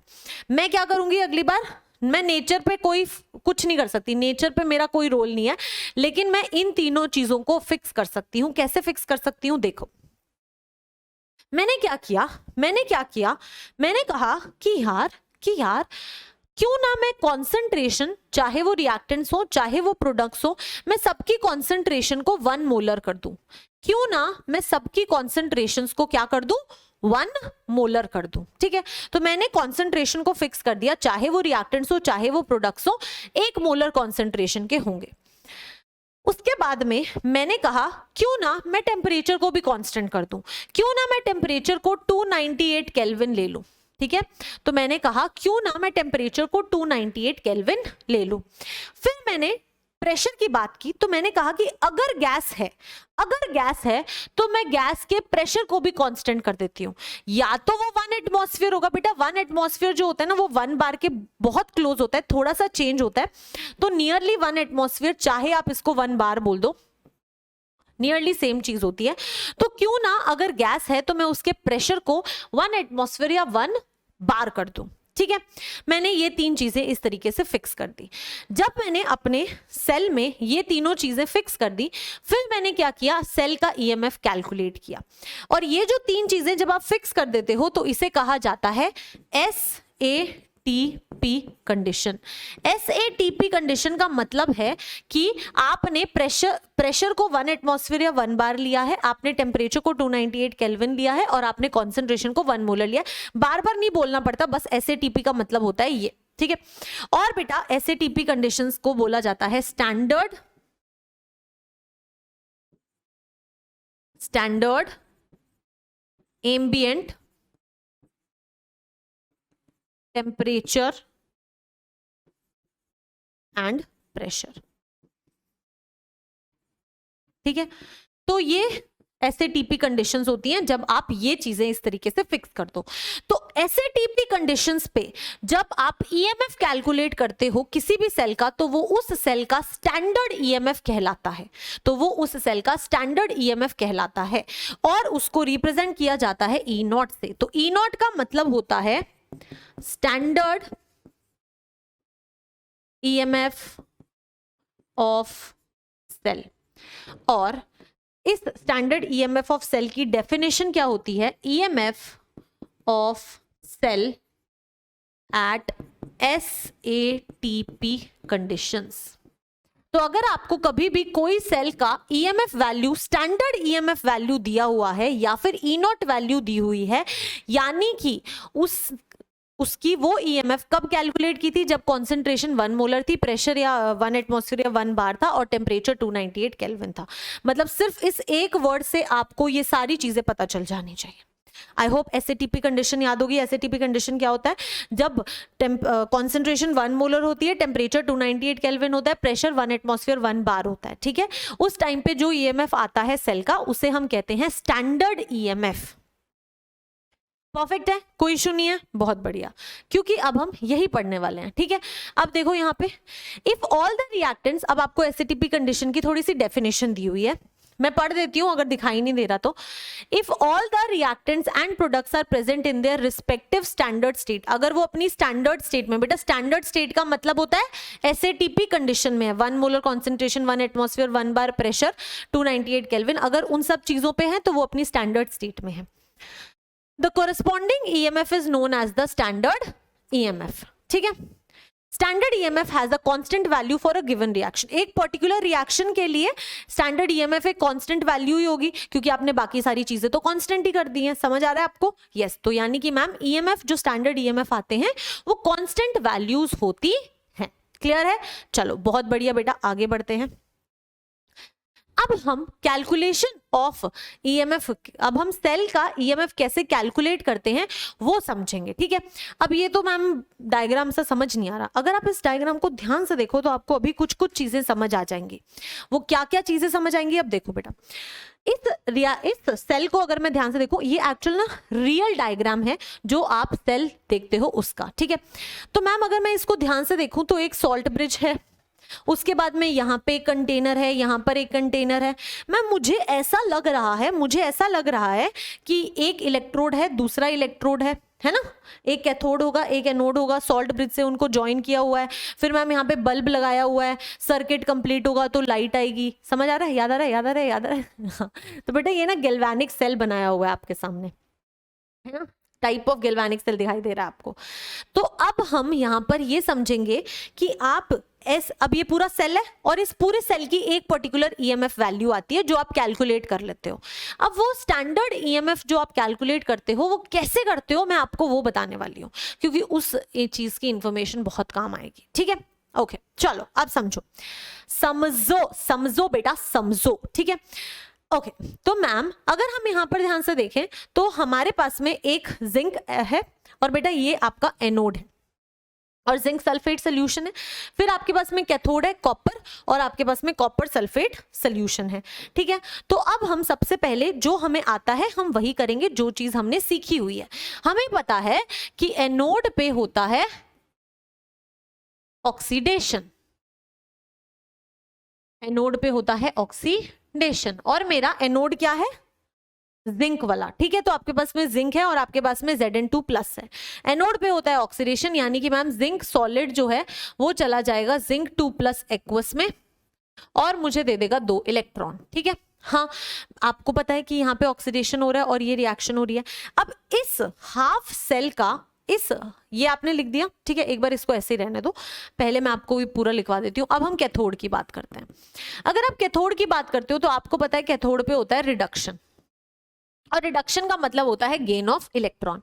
अगर इलेक्ट्रॉन का गेन हो रहा है यानी कि मैम कॉपर में गेन ऑफ इलेक्ट्रॉन हो रहा है, रिडक्शन हो रहा है, यानी कि कॉपर 2+ एक्वस जो है वो 2 इलेक्ट्रॉन गेन कर रहा होगा। और मुझे दे देगा कॉपर सॉलिड। यहां तक क्लियर है, यहां तक क्लियर है। अब आपको यहां पर समझने की जो जरूरत है वो मैं आपको बताती हूं। देखो ध्यान से देखना बेटा। अब अगर आप यहां पर ध्यान से देखोगे तो दो वर्ड्स होते हैं जिन्हें कहा जाता है ऑक्सीडेशन पोटेंशियल और रिडक्शन पोटेंशियल। अब ये क्या होते हैं मैम, नहीं समझ आया। ऑक्सीडेशन पोटेंशियल, रिडक्शन पोटेंशियल, ये क्या होते हैं? अब ध्यान से सुनो, अब ध्यान से सुनो बेटा। अगर आप इस एनोड के ऑक्सीडेशन की बात कर रहे हो तो बेटा एनोड पे हमेशा ऑक्सीडेशन होगा, एनोड पे हमेशा ऑक्सीडेशन होगा। तो एनोड कितना ऑक्सीडेशन करना चाहेगा? मान लो मैंने आपको इसकी ना एक ई नॉट वैल्यू होती है, ये भी एक ई नॉट वैल्यू होती है। क्योंकि यहाँ पे ऑक्सीडेशन हो रहा है इसलिए ये ई नॉट ऑक्सीडेशन है। ये क्या है? ई नॉट ऑक्सीडेशन है। और अगर यहाँ पे रिडक्शन हो रहा है तो ये ई नॉट रिडक्शन है। ये आपका ई नॉट रिडक्शन है। देखो और समझो, अब बहुत ध्यान से सुनना, बहुत इंपॉर्टेंट चीज बता रही हूं मैं आपको। अब देखो, अगर मैं आपको E naught of Zn 2 Zn बताऊं, मैं कह दूं कि जो जिंक 2+ से जिंक के पास जाने वाला वैल्यू है, लेट अस से इट इज 0.76 माइनस 0.76 वोल्ट। ठीक है, तो देखो जब आपको कोई ऐसी इंफॉर्मेशन दी हो तो आप इससे क्या समझोगे? ये इंफॉर्मेशन आपको ये क्या बता रही है? दिस इज टेलिंग यू, ध्यान से देखना, जिंक 2+ से जिंक के अंदर जा रहे हैं। अगर आप जिंक 2+ से जिंक के अंदर जा रहे हो, यानी कि जिंक 2+ से अगर आपको जिंक में जाना है तो आपको पता है ना कि आपको यहाँ पे 2 इलेक्ट्रॉन ऐड करने पड़ेंगे। तो यानी कि जो ई नॉट वैल्यू होती है वो यहां से यहां आपको बताती है कि आपके रिएक्शन कैसे हो रही है। यहां पे मैम ये जो है वो रिडक्शन हो रहा है। ये इंफॉर्मेशन मुझे दे रहा है कि यहां पे एक रिडक्शन हो रहा है और इस रिडक्शन की ई नॉट वैल्यू जो है वो मुझे माइनस 0.76 वोल्ट दी हुई है। तो ये क्या है बेटा? This is the reduction, this is the standard, not लगा हुआ है ना तो स्टैंडर्ड है। और क्या है? रिडक्शन पोटेंशियल है। It is the reduction potential of zinc 2+। क्योंकि जिंक 2+ 2 इलेक्ट्रॉन गेन कर रहा है तो जिंक 2+ का ये क्या है बेटा? रिडक्शन पोटेंशियल है। यानी कि कितना वो रिड्यूस होना चाहता है? माइनस 0.76 वोल्ट वो रिड्यूस होना चाहता है। ठीक है, एक ये चीज समझ आई। सेम इसी तरह से अब ये ना मैं क्या कर रहा हूं, मैं इसको एक बार इरेज कर रही हूं क्योंकि मैं आपको जो समझाना चाहती हूँ फिर मैं समझा नहीं पाऊंगी, इसलिए मैं इसको एक बार इरेज कर रही हूं। अब देखो ये समझ आया। अगर ये समझ आया तो मैं आपको एक और ईएमएफ देती हूं, मैं बोलती हूँ ई नॉट ऑफ कॉपर 2+ कॉपर। ये जो वैल्यू है वो 0.34 वोल्ट के इक्वल है। ठीक है, अगर मैं ऐसा कहती हूं कि ये 0.34 वोल्ट के इक्वल है तो आप अब जैसे हमने इसमें से समझा था वैसे ही आप इससे क्या क्या समझ सकते हो? Ma'am E naught of Cu2+ to Cu जा रहा है, यानी कि जो रिएक्शन हो रही है वो क्या हो रही है? कॉपर 2+ से कॉपर की हो रही है। ये बैलेंस कैसे होगा? अगर मैम आप यहाँ पे 2 इलेक्ट्रॉन ऐड कर दोगे, है ना। अगर मैं 2 इलेक्ट्रॉन ऐड कर देती हूँ तो मुझे समझ आ रहा है कि यहाँ पे रिडक्शन हो रहा है, यानी कि मैम ये जो है वो क्या है? स्टैंडर्ड रिडक्शन पोटेंशियल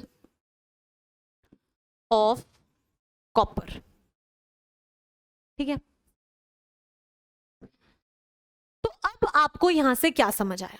आपके पास में कॉपर 2+, सॉरी बेटा ये यहां होगा कॉपर 2+। ठीक है, अब आप अगर यहां पर ध्यान से देखो तो कॉपर 2+ का रिडक्शन पोटेंशियल 0.34 है और रिडक्शन पोटेंशियल जिंक 2+ का माइनस 0.76 है।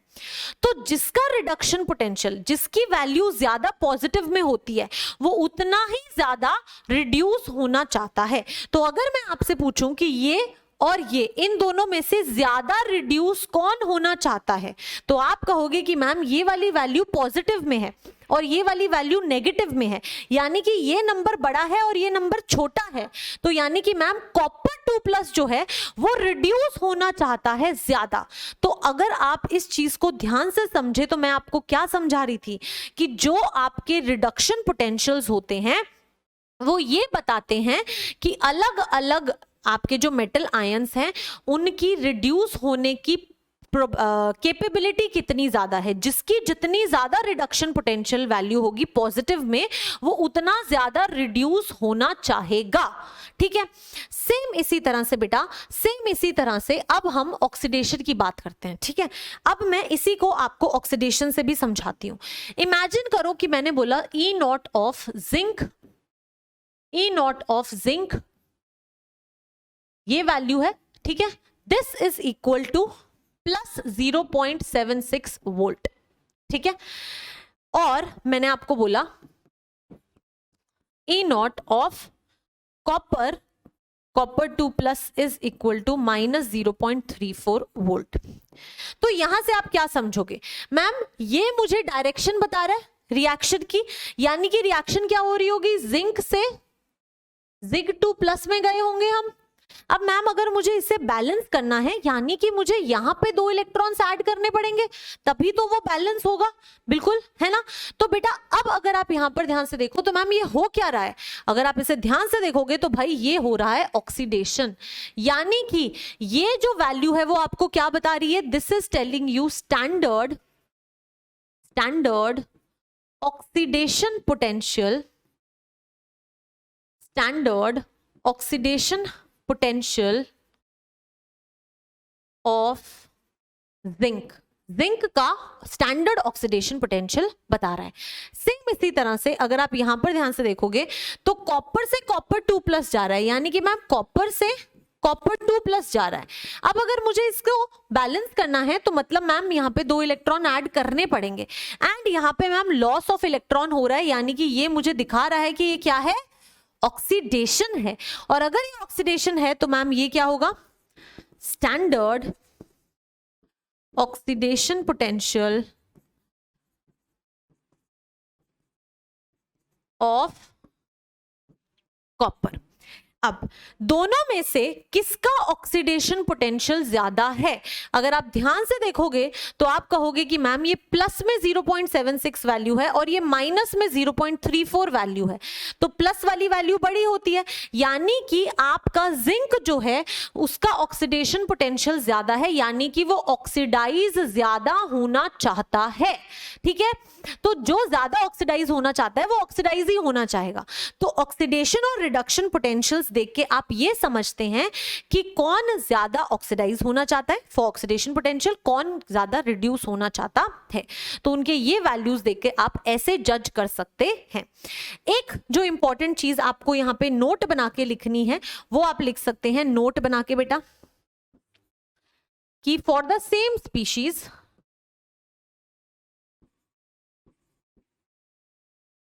same metal and iron and its ion, हमेशा अगर ई नॉट ऑफ ऑक्सीडेशन पोटेंशियल जो है वो हमेशा minus of E naught of reduction potential होगा। अगर आपको दोनों में से कोई भी एक वैल्यू गिवन है तो आप उसकी दूसरी वैल्यू फाइंड आउट कर सकते हैं। अब देखो कैसे, अरे अरे अरे अब देखो कैसे, ध्यान से देखो, ध्यान से देखना। इसका कॉपर 2 प्लस का रिडक्शन पोटेंशियल था प्लस 0.34 वोल्ट, और इसी रिएक्शन, ये रिएक्शन थी, इसी रिएक्शन को मैं अगर उल्टा कर दूं तो क्या बन जाएगा, ये वो रिएक्शन को उल्टा करोगे तो ये रिएक्शन बनेगी, यानी कि रिडक्शन को उल्टा करोगे तो ऑक्सीडेशन बनेगा, और इसकी ये वैल्यू देखो माइनस 0.34 वोल्ट है। यानी कि अगर आपको किसी का रिडक्शन पोटेंशियल पता है तो उसको उल्टा कर दोगे तो उसका ऑक्सीडेशन आ जाएगा, और उसका ऑक्सीडेशन पोटेंशियल हमेशा उसका नेगेटिव वैल्यू होगी। तो हमेशा oxidation potential is equal to minus of reduction potential. इसको यूज करके किसी के भी ऑक्सीडेशन पोटेंशियल की वैल्यू पता है तो रिडक्शन पोटेंशियल निकाल सकते हो। अगर नहीं समझ आया तो अब मैं आपको कुछ क्वेश्चंस करवाती हूं, ठीक है, क्वेश्चंस करवाती हूं। लेट अस से क्वेश्चन है that the reduction potential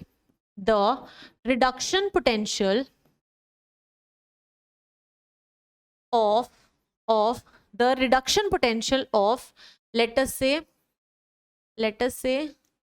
Sn 4 plus to Sn is x volt, ठीक है, तो वो x वोल्ट है। तो आपको फाइंड आउट करना है, find oxidation potential of SN। तो आप कैसे करोगे इस चीज को? ठीक है, तो मेरे को क्वेश्चन में जो इन्फॉर्मेशन दी है मैं उस इन्फॉर्मेशन को यूज कर लेती हूँ। मुझे बताया गया है that the reduction potential of SN4+ to SN is this। तो रिडक्शन पोटेंशियल दिया हुआ है, इसका मतलब है कि SN4+ जब 2 इलेक्ट्रॉन गेन करता है और आपको SN देता है तो इसकी E0 of reduction potential value आपको कितनी गिवन है? x वोल्ट गिवन है। और मुझसे पूछा क्या है? ऑक्सीडेशन पोटेंशियल ऑफ SN, यानी कि SN से मुझे SN4+ 4 इलेक्ट्रॉन्स मिलेंगे तो ये ऑक्सीडेशन हो जाएगा। तो इसका जो वैल्यू आएगी यहां पर वो उसका ऑक्सीडेशन पोटेंशियल होगा, वो मुझे नहीं पता, वो मुझे फाइंड आउट करना है। अगर आप इस रिएक्शन को उल्टा कर दो, अगर आप इसको उल्टा कर दो तो यही वाली रिएक्शन आएगी। हाँ, और बेटा जब आप इसको उल्टा करते हो तो वो वैल्यू उल्टी हो जाती है, यानी कि यहां पर E0 ऑफ ऑक्सीडेशन पोटेंशियल जो है वो -x के इक्वल होगा। तो ये -x वोल्ट होगा। यहां से हम एक चीज कह सकते हैं that the oxidation potential was actually equal to minus of reduction potential. तो किसी भी एक चीज का अगर आपको ऑक्सीडेशन पता है तो उसका रिडक्शन भी पता होगा, एंड सिमिलरली आप फाइंड आउट कर सकते हो। ठीक है, तो ये चीज मैं आपको एक्सप्लेन करना चाहती हूँ। इस पे बेस्ड हम हजारों क्वेश्चंस करेंगे आगे। अभी आपको इसका बस कॉन्सेप्ट समझना था। आई होप आपने इसका कॉन्सेप्ट समझ लिया, कोई इशू नहीं है। बहुत बढ़िया बेटा, अमेजिंग। आगे बढ़ते हैं। ठीक है, अब बेटा इसके बाद में, हाँ, अगर आपको ऑक्सीडेशन और रिडक्शन समझ आ गया है तो अब मैं आपको बताना चाहती हूँ, ये तो थे हाफ सेल्स के रिडक्शन पोटेंशियल्स या ऑक्सीडेशन पोटेंशियल्स। जब आप सिर्फ ऑक्सीडेशन वाले सेल की बात कर रहे थे, इलेक्ट्रोड की बात कर रहे थे, तो आप ऑक्सीडेशन पोटेंशियल निकाल रहे थे। पर एक पूरी नेट सेल रिएक्शन में तो दोनों होते हैं, ऑक्सीडेशन भी हो रहा होता है, रिडक्शन भी हो रहा होता है। तो फॉर अ सेल, अगर आप एक सेल की बात करते हो तो फॉर अ सेल बेटा जब आप स्टैंडर्ड EMF कैलकुलेट करते हो, for a cell standard EMF that is your delta E0, ये होता है स्टैंडर्ड EMF एक सेल का। और एक सेल के लिए जब भी आप स्टैंडर्ड EMF कैलकुलेट करते हो then delta E0 is always equal to E0 reduction potential of cathode minus E0 reduction potential of anode. हमेशा किसी भी सेल का अगर आप E0 वैल्यू कैलकुलेट कर रहे हो तो कैथोड का भी रिडक्शन पोटेंशियल यूज करना है और एनोड का भी रिडक्शन पोटेंशियल ही यूज करना है। एक सेल का जो E0 वैल्यू होता है, स्टैंडर्ड EMF वैल्यू होता है, वो standard reduction potential of cathode and standard reduction potential of anode से के सब्ट्रैक्शन से आता है। एग्जाम्पल मैं आपको दे देती हूं। मान लो कि आपका जो सेल रिएक्शन था, मान लो कि जो आपका सेल था वो ये है, zinc plus copper 2+ gives you copper plus zinc 2+। ठीक है, अब यहां से आप अब आई थिंक फटाफट निकालना सीख गए हो कि एनोड और कैथोड क्या होगा। जिंक से अगर जिंक 2+ जा रहे हो तो ये आपका एनोड है बेटा, और अगर कॉपर 2+ से कॉपर जा रहे हो तो ये आपका कैथोड है ना। आपको पता है कि एनोड पे हमेशा होता है क्या? ऑक्सीडेशन। ठीक है, यस, यहां तक कोई डाउट नहीं है किसी को, ये हम डायरेक्टली निकाल सकते हैं। अब मैं अलग अलग करके नहीं लिख रही हूं, फटाफट लिखने की कोशिश कर रही हूं। अब बेटा इस पूरी नेट सेल रिएक्शन का जो डेल्टा E0 होगा वो कैसे निकलेगा? E0 reduction potential of cathode. Cathode क्या है? कॉपर वाला। तो बेटा E0 reduction potential of cathode. Reduction potential क्या होगा? यहाँ पे रिडक्शन होना चाहिए, यानी कि इलेक्ट्रॉन्स गेन होने चाहिए, यानी कि कॉपर 2+ से copper, E0 value of copper 2+ to copper minus E0 value of reduction potential ही एनोड का चाहिए। तो आपके पास में ये एनोड है जिंक से जिंक 2+, लेकिन आपको ऑक्सीडेशन पोटेंशियल नहीं चाहिए, इसका रिडक्शन चाहिए, यानी कि उसको उल्टा कर दो। तो यानी कि जिंक 2+ से जिंक वैल्यू जो होगी वो आपको E0 वैल्यू देगी। ठीक है, एक बार के लिए सिर्फ ये फॉर्मूला समझो, मैं क्वेश्चंस में ये अप्लाई करना भी सिखाने वाली हूं, अभी सिखाने वाली हूं बस 5 मिनट में। ठीक है, यस, आई होप यहाँ तक क्लियर है। तो आप ये चीजें लिख लो बेटा, मैं पानी पी लेती हूँ फिर हम आगे बढ़ेंगे, ठीक है। उधर जाके पी लिख लो, मतलब बेसिकली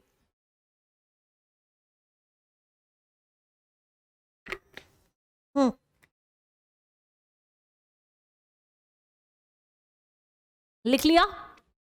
ओके, आगे बढ़ते हैं। अब देखो, जब आप एक सेल का स्टैंडर्ड ईएमएफ निकाल लोगे तो आप ये देख सकते हो कि वो रिएक्शन स्पॉन्टेनियस है या नहीं। स्पॉन्टेनियस कब होगी? When the reaction will have positive EMF must be spontaneous, यानी कि जब आपका डेल्टा ई नॉट वैल्यू जो है वो पॉजिटिव आ जाए तो आपकी रिएक्शन, आपका जो सेल होगा वो स्पॉन्टेनियस होगा, है ना। हमें इससे एक और पता था, हमें शुरू में पता था कि अगर डेल्टा जी नेगेटिव हो तो भी वो स्पॉन्टेनियस होगा, बिल्कुल। और अगर आपने उसका ईएमएफ कैलकुलेट कर लिया, डेल्टा जी नहीं कैलकुलेट कर पा रहे तो ईएमएफ कैलकुलेट कर लो। स्टैंडर्ड ईएमएफ अगर पॉजिटिव आ रहा है तो भी वो स्पॉन्टेनियस ही होगा, ठीक है। और अगर इसका डेल्टा ई नॉट नेगेटिव आ रहा है तो वो नॉन स्पॉन्टेनियस होगा, ठीक है। तो ईएमएफ से भी फाइंड आउट कर सकते हो कि रिएक्शन स्पॉन्टेनियस है या नॉन स्पॉन्टेनियस है, और गिब्स एनर्जी से भी फाइंड आउट कर सकते हो कि रिएक्शन स्पॉन्टेनियस है या नॉन स्पॉन्टेनियस है, ठीक है। दोनों तरीके से फाइंड आउट कर सकते हो।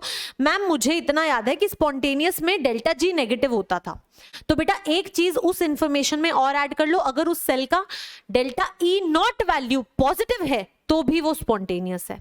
अगर किसी सेल का डेल्टा ई नॉट पॉजिटिव है तो उसका डेल्टा जी नॉट पक्का नेगेटिव होगा, ठीक है। तो आप दोनों से फाइंड आउट कर सकते हो, कोई भी इंफॉर्मेशन दियो आप उस इंफॉर्मेशन को यूज करो और निकाल लो कि रिएक्शन स्पॉन्टेनियस है या नहीं, ठीक है। कोई इशू नहीं है यहां तक, परफेक्ट। अब थोड़े सवाल करेंगे बेटा, ये नहीं, अब हम थोड़े सवाल करेंगे, ठीक है।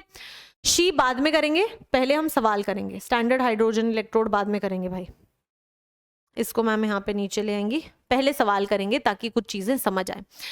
जो आपको मैम ने ईएमएफ कैलकुलेट करना सिखाया है अब उसको समझो, ठीक है। अब ध्यान से देखो, आपको write the cell reaction and find E naught of cell. आपको एक तो सेल रिएक्शन भी लिखनी है और आपको ई नॉट ऑफ सेल भी फाइंड आउट करना है, ठीक है। तो चलो अब इसको करते हैं। मुझे पता है ये मेरा सॉल्ट ब्रिज है, ये मेरा एनोड है और ये मेरा कैथोड है। तो जो मुझे आता है मैं पहले वो करूंगी, बाकी सारी चीजें बाद की बात है, ठीक है। तो पहले मैं एनोड की रिएक्शन लिख लेती हूँ। एनोड की रिएक्शन क्या होगी? जिंक, जिंक सॉलिड से ऑक्सीडेशन होना चाहिए ना एनोड पे, तो जिंक सॉलिड से जिंक 2+ एक्वस में जाएगा, प्लस 2 इलेक्ट्रॉन आ जाएंगे। समझ आ रही है? Yes ma'am. एनोड लिख दिया रिएक्शन। सिमिलरली आप कैथोड का रिएक्शन लिख दो। कैथोड पे होता है रिडक्शन, तो मैम अगर वो रिडक्शन है तो कॉपर 2+ जो है वो 2 इलेक्ट्रॉन गेन करेगा और मुझे कॉपर सॉलिड मिल जाएगा, है ना। हाँ, तो यहां से आप नेट सेल रिएक्शन तो लिख ही सकते हो, एक काम तो कर लो, नेट सेल रिएक्शन तो लिख लो। तो मैम 2 इलेक्ट्रॉन से 2 इलेक्ट्रॉन कैंसिल होंगे, इक्वल हैं, तो zinc solid plus copper 2+ aqueous will give me zinc 2+ aqueous plus copper solid। चलो मैम नेट सेल रिएक्शन तो हमने लिख ली, ठीक है। चलो उसके बाद में कहता है कि आपको EMF E naught of cell भी कैलकुलेट करना है, आपको ई नॉट ऑफ सेल भी कैलकुलेट करना है। तो मुझे पता है अभी मैंने सीखा है, पहले तो मैं यहाँ पे एक स्ट्रेट लाइन लगाऊंगी फिर बात करेंगे, ठीक है। चलो अब लिखते हैं। अब मेरे को पता है कि ई नॉट ऑफ सेल, बेटा ई नॉट ऑफ सेल लिख लो चाहे delta E naught of cell लिख लो, एक ही बात है, ठीक है। तो अगर आप E naught of cell calculate करना चाहते हो तो आपको पता है that E naught of cell जो होता है that is equal to E naught reduction potential of cathode minus E naught reduction potential of anode चाहिए होता है। अब ध्यान से देखो, कैथोड क्या है आपका? ये है कैथोड का रिडक्शन पोटेंशियल। रिडक्शन पोटेंशियल यानी कि ma'am E naught of copper 2+ से कॉपर वाला पार्ट चाहिए, तो मैम कॉपर 2+ से कॉपर वाली रिएक्शन का ई नॉट वैल्यू आपको चाहिए। इसमें से सब्ट्रैक्ट क्या करना है? रिडक्शन पोटेंशियल ही एनोड का, तो ये आपके पास में एनोड है और एनोड पे ऑक्सीडेशन होता है, आपको रिडक्शन दिखाना है। तो इस रिएक्शन को उल्टा करके, इस रिएक्शन को अगर उल्टा करके लिखोगे तो क्या लिखोगे?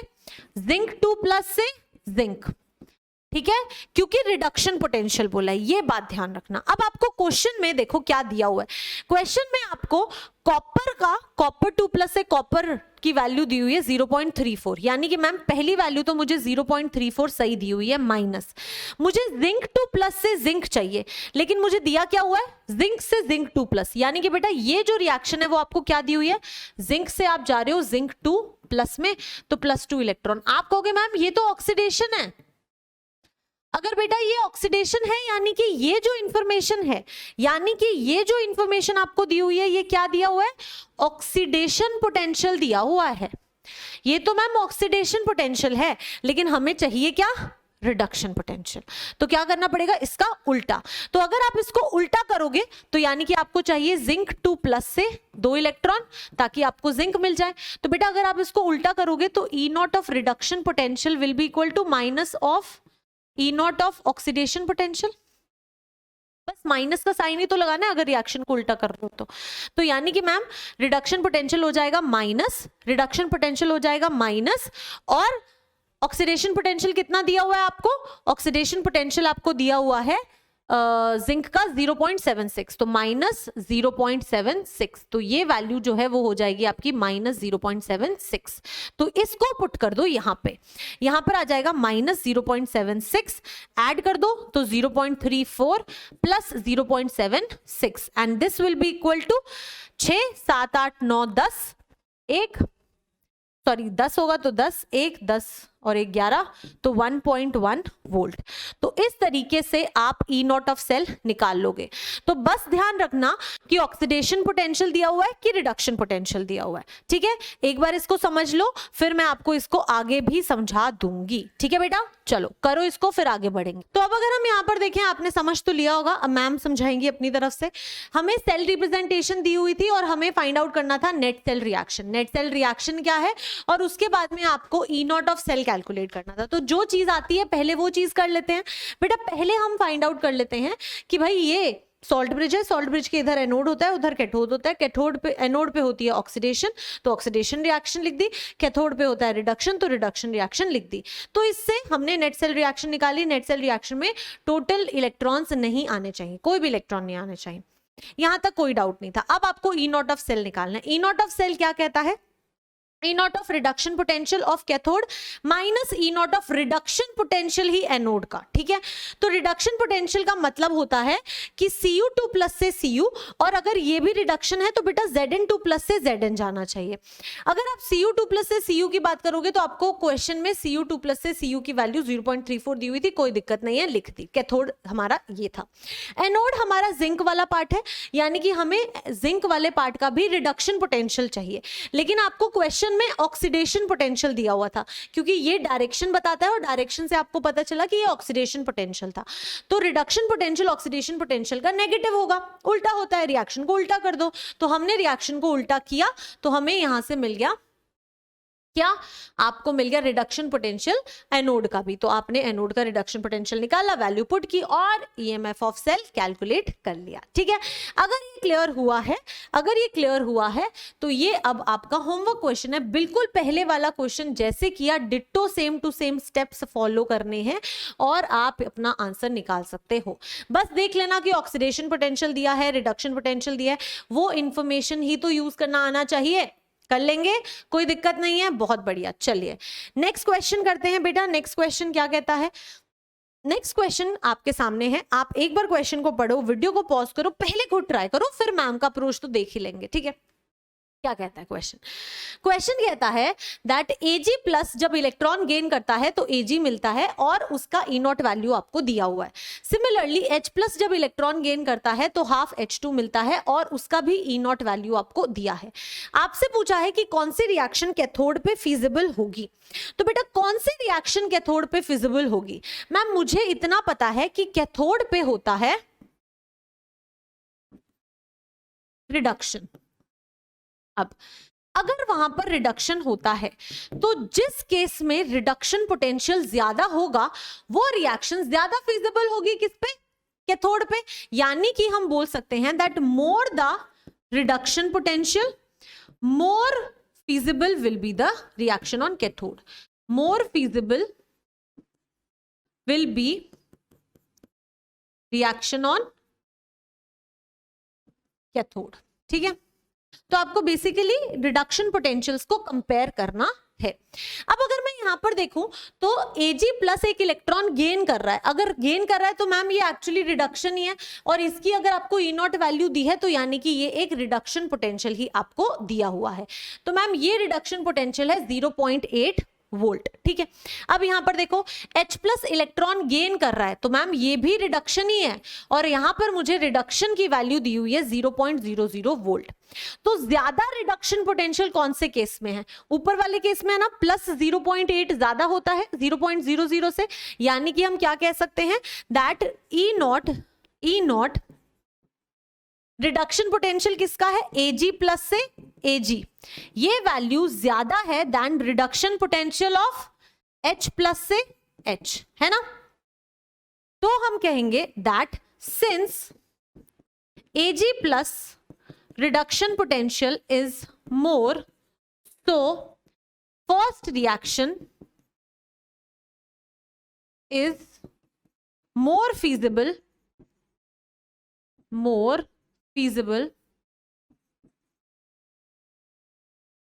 on cathode. ठीक है, समझ आया, कोई डाउट नहीं है, परफेक्ट, बहुत बढ़िया। तो हमने बस रिडक्शन पोटेंशियल्स को कंपेयर किया। अगर आपसे पूछा होता है यहां पर कि कौन सी ऑक्सीडेशन पोटेंशियल के टाइम पे ज्यादा फीजिबल होगी या फिर एनोड पे कौन सी फीजिबल होगी, तो आप क्या कहोगे, एनोड पे होता है ऑक्सीडेशन, तो आपको क्या कंपेयर करना पड़ेगा, ऑक्सीडेशन पोटेंशियल कंपेयर करना पड़ेगा। और जिसका रिडक्शन पोटेंशियल ज्यादा उसका ऑक्सीडेशन पोटेंशियल पक्का कम ही होगा, दोनों इनवर्सली प्रोपोर्शनल होते हैं। ठीक है, चलो अगला सवाल कहता है which of the reaction is more feasible at cathode. आपको फिर से बताना है कि इनमें से कौन सी ज्यादा फीजिबल है कैथोड पे। तो हमें पता है कि अगर कैथोड पे है तो यानी कि हमें देखना है रिडक्शन पोटेंशियल कंपेयर कर लेते हैं।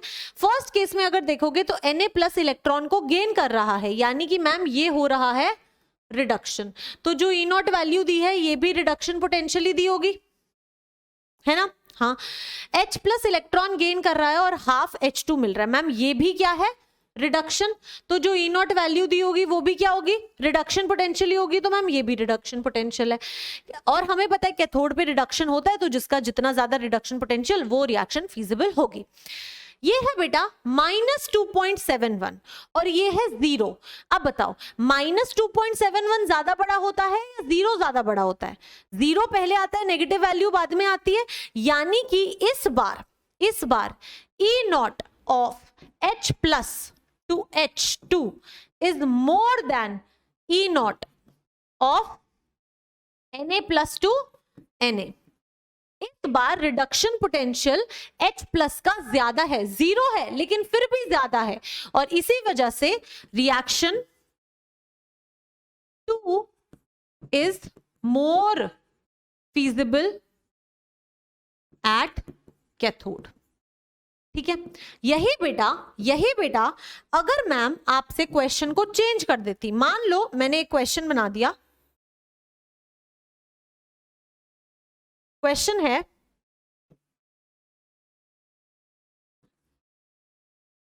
विच इज मोर फीजिबल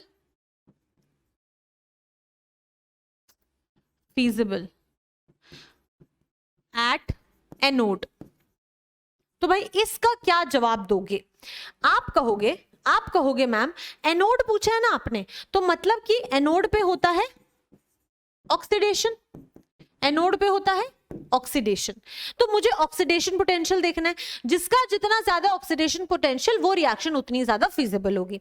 और आपको क्वेश्चन में यही दोनों रिएक्शंस दिए हैं, अगर ये दोनों रिएक्शंस दिए हैं और हमें पता है कि ये भी रिडक्शन है ये भी रिडक्शन है, तो जो ये E नॉट वैल्यूज है ये भी रिडक्शन पोटेंशियल की वैल्यूज हैं, ऑक्सीडेशन पोटेंशियल इनका नेगेटिव होगा, यानी कि अगर आप यहाँ पे E नॉट ऑक्सीडेशन पोटेंशियल देखोगे तो वो minus of E naught reduction potential हो जाएगा, यानी कि minus of -2.71 which is equal to +2.71 volt. समझ आया? अगर ये समझ आया तो नीचे वाला क्या होगा, E naught oxidation potential will be equal to minus E naught of reduction potential which will be equal to minus of 0.00 volt और वो आ जाएगा फिर से 0.00 वोल्ट। अब दोनों में से कौन सा ऑक्सीडेशन पोटेंशियल ज्यादा है? आप कहोगे कि मैम फर्स्ट केस में अब +2.71 है और +2.71 0 से ज्यादा होता है, तो यानी कि फर्स्ट वाले केस में ऑक्सीडेशन पोटेंशियल बढ़ गया। और बेटा ऑक्सीडेशन पोटेंशियल बढ़ने का मतलब है ये रिएक्शंस उल्टे हो गए।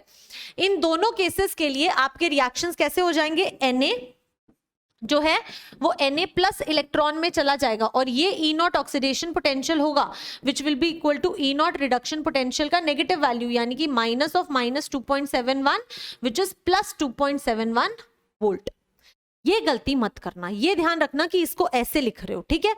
और अगर ऊपर वाले का ऑक्सीडेशन पोटेंशियल है यानी कि H2 जो है वो आपको H++ इलेक्ट्रॉन दे रहा है, यानी कि मैम ये ऑक्सीडेशन पोटेंशियल है जो माइनस ऑफ रिडक्शन पोटेंशियल के इक्वल होगा, यानी कि दिस इज अगेन 0.00 वोल्ट।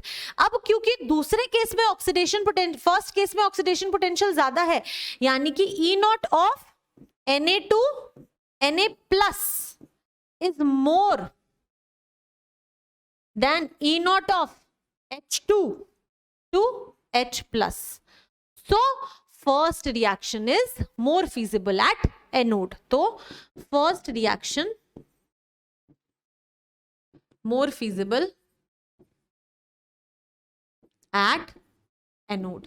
तो इस तरीके से आपको बेटा जब कॉन्सेप्ट क्लियरेंस होगी तभी आप इस तरह के सवाल कर पाएंगे।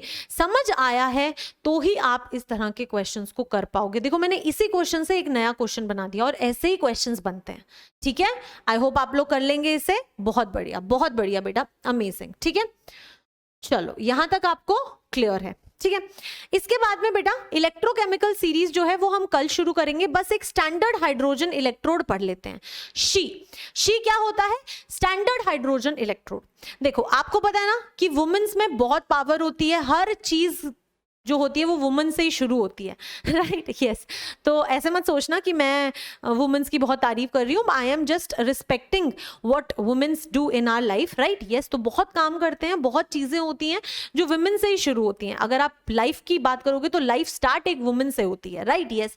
शी हैज दी पावर, उसके पास वो पावर है कि वो जिंदगी प्रोवाइड करती है किसी को, तो वो बहुत बड़ी पावर होती है। सेम इसी तरह से शी जो है वो है जननी इलेक्ट्रोड पोटेंशियल्स की। कैसे?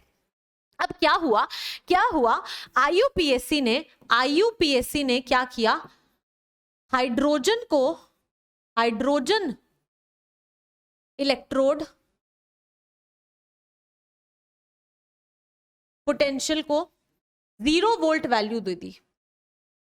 पोटेंशियल स्पेलिंग ही ना कई बार गलत कर देती हूँ, 0 वोल्ट दे दी। मतलब बेटा क्या किया उन्होंने ना एक हाइड्रोजन इलेक्ट्रोड बनाया। अब हाइड्रोजन इलेक्ट्रोड कैसे बनाया? पहले मैम आपके लिए हाइड्रोजन इलेक्ट्रोड बनाएंगी, ठीक है। ओपन नहीं है क्या? चलो हाइड्रोजन इलेक्ट्रोड बनाते हैं।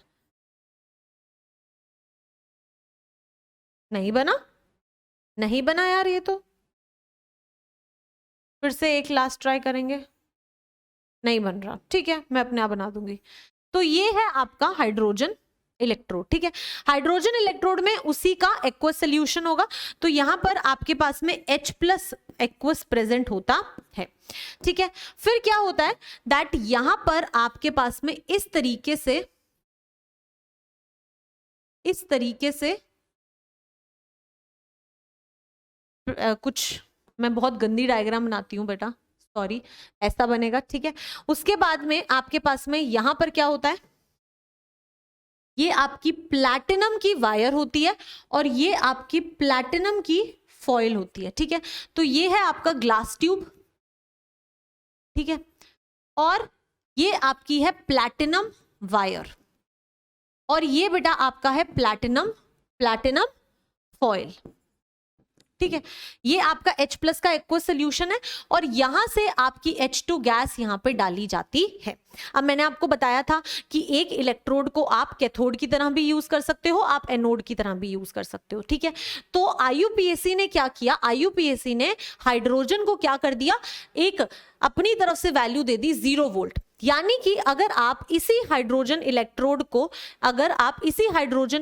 को एनोड की तरह यूज करोगे तो आपकी रिएक्शन क्या बनेगी मैम? एनोड है तो ऑक्सीडेशन होगा, और अगर ऑक्सीडेशन होगा तो यानी कि आपके पास में H2 है जो आपको H प्लस इलेक्ट्रॉन दे देगा, तो ये आपकी एनोड पे रिएक्शन बन जाएगी।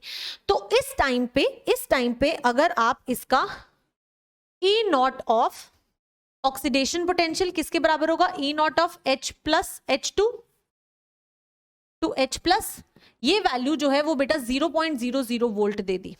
किसने? IUPAC ने। ठीक है, कहते कि अगर आपने स्टैंडर्ड हाइड्रोजन इलेक्ट्रोड को अगर आपने एक एनोड की तरह यूज किया तो जो ऑक्सीडेशन पोटेंशियल आएगा वो आएगा 0। ठीक है, अगर आप इसी को कैथोड की तरह यूज करने की कोशिश करोगे तो आप कैथोड की तरह यूज करो, रिएक्शन क्या हो जाएगी? बस उल्टी हो जाएगी, H प्लस इलेक्ट्रॉन देके हाफ H2 गैस दे देगा। ठीक है, और मैम इस केस में जो इलेक्ट्रोड पोटेंशियल होगा वो रिडक्शन पोटेंशियल होगा, और मैम वो किसके बराबर होगा? H प्लस से H2 जाएंगे, और ये भी 0.00 वोल्ट के इक्वल ही होगा। ठीक है, हाँ, तो ये IUPAC ने कर दिया। अब IUPAC ने ऐसा क्यों किया? क्योंकि बेटा जो हमारे पास सिस्टम्स हैं हम ना पूरे सेल का EMF कैलकुलेट कर पाते हैं। अब अगर आप पूरे सेल का EMF कैलकुलेट कर पाते हो, आपको पता है कि जो E नॉट ऑफ सेल होता है वो E naught reduction potential of cathode और E naught reduction potential of anode के बराबर होता है। ठीक है, तो अगर बेटा आपके पास में E नॉट ऑफ सेल है, क्योंकि आप जब कैलकुलेशंस करोगे कोई भी सेल की तो आपको EMF ऑफ सेल उस मीटर में मिल जाता है, तो ये तो आपको मीटर दे देता है। ठीक है, अगर आप इस रिडक्शन पोटेंशियल को मान लो हाइड्रोजन इलेक्ट्रोड ले लो तो आपको इसका भी रिडक्शन पोटेंशियल पता है कितना? 0 होगा।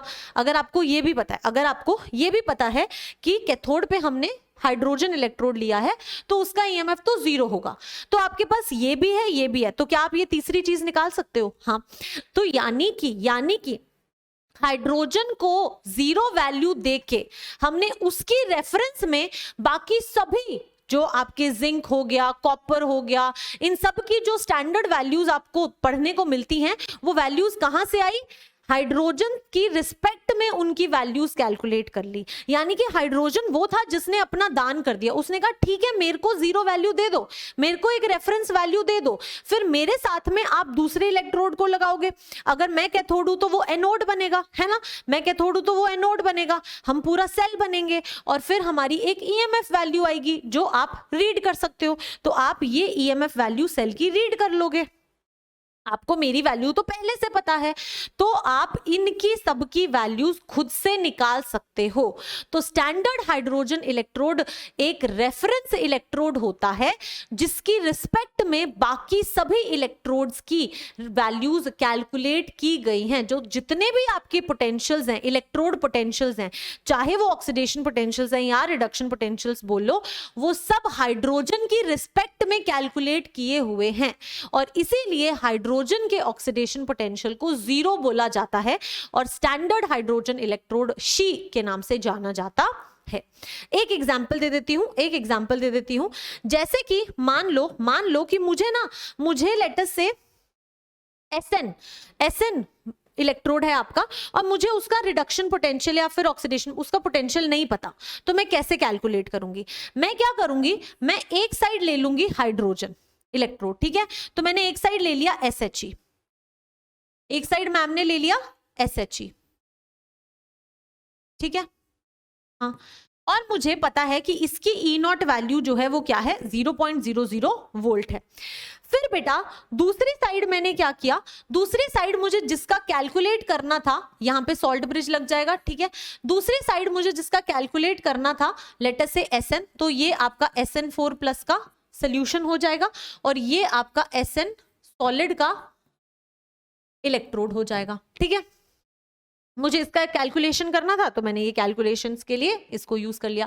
फिर मैंने इन दोनों को ज्वाइन कर दिया। यहां पे आप मीटर लगाते हो और यहां पे आपको E नॉट ऑफ सेल मिलता है। ठीक है, तो मैंने जब इसकी कैलकुलेशन की तो इमेजिन कर लो कि मेरे पास जो E naught of cell calculate करके इस मीटर के अंदर आया वो आ गया लेट अस से Y वोल्ट। ठीक है, तो मेरे पास E नॉट ऑफ सेल आ गया Y वोल्ट। ठीक है, इसको मैंने एक कैथोड की तरह यूज किया, इसको मैंने एक कैथोड की तरह यूज किया मान लो, ठीक है, तो ये मेरा एनोड होगा, समझ आ रहा है, तो ये मेरा एनोड होगा, ठीक है, कोई दिक्कत नहीं है। चलो अब मुझे पता है कि जो ई नॉट ऑफ सेल होता है वो E naught reduction potential of cathode minus E naught reduction potential of anode के बराबर होता है।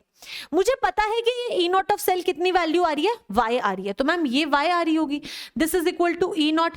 कैथोड पे क्या है मेरा, हाइड्रोजन, हाइड्रोजन है, तो यानी कि मैम रिडक्शन पोटेंशियल हाइड्रोजन का आएगा यहाँ पे, ई नॉट ऑफ H+2H2, ठीक है, minus E naught of reduction potential किसका चाहिए, SN4+ का, तो मैम ये हो जाएगा SN4+2 SN, है ना, यस ये भी उसका रिडक्शन पोटेंशियल है। तो अब मुझे पता है कि ये Y है, और मेरे को IUPAC ने बता दिया कि हाइड्रोजन का रिडक्शन पोटेंशियल ले लो चाहे ऑक्सीडेशन पोटेंशियल ले लो वो 0 है, तो मेरे को ये वैल्यू भी पता है, तो माइनस ऑफ SN4+ SN के बराबर होगा ये। यहां से बेटा आपके पास में ई नॉट SN4+ से SN आ गया, and this is equal to -y volt. तो यानी कि आपने यहां से क्या कैलकुलेट कर लिया, रिडक्शन पोटेंशियल ऑफ SN4+। आपने SN4+ का रिडक्शन पोटेंशियल कैलकुलेट कर लिया। अगर मैं आपको कहूं ऑक्सीडेशन पोटेंशियल SN का क्या है, तो आप कहोगे oxidation potential of SN is equal to minus of reduction potential, तो वो कितना बराबर आ जाएगा, minus of -y which is equal to +y volt. तो यानी कि इस तरीके से आपने अलग अलग सभी जितने भी मेटल्स थे उन सब के रिडक्शन पोटेंशियल और ऑक्सीडेशन पोटेंशियल्स कैलकुलेट कर लिए शी को यूज करके, that is standard hydrogen electrode को यूज करके, हैं। तो उसने अपनी बलिदानी दे दी कि मुझे 0 दे दो ताकि आप बाकी सबकी कुछ वैल्यूज निकाल सको। तो जितने भी इलेक्ट्रोड पोटेंशियल्स हम कल पढ़ेंगे या फिर नेक्स्ट क्लास में पढ़ेंगे, वो सारे के सारे आपको याद रखना है कि हाइड्रोजन इलेक्ट्रोड की रेफरेंस में निकाले गए हैं, ठीक है बेटा, यस, वेरी गुड। तो इसके साथ आज हम सेशन को एंड करते हैं और फिर हम नेक्स्ट क्लास में इसके आगे की डिस्कशन करेंगे।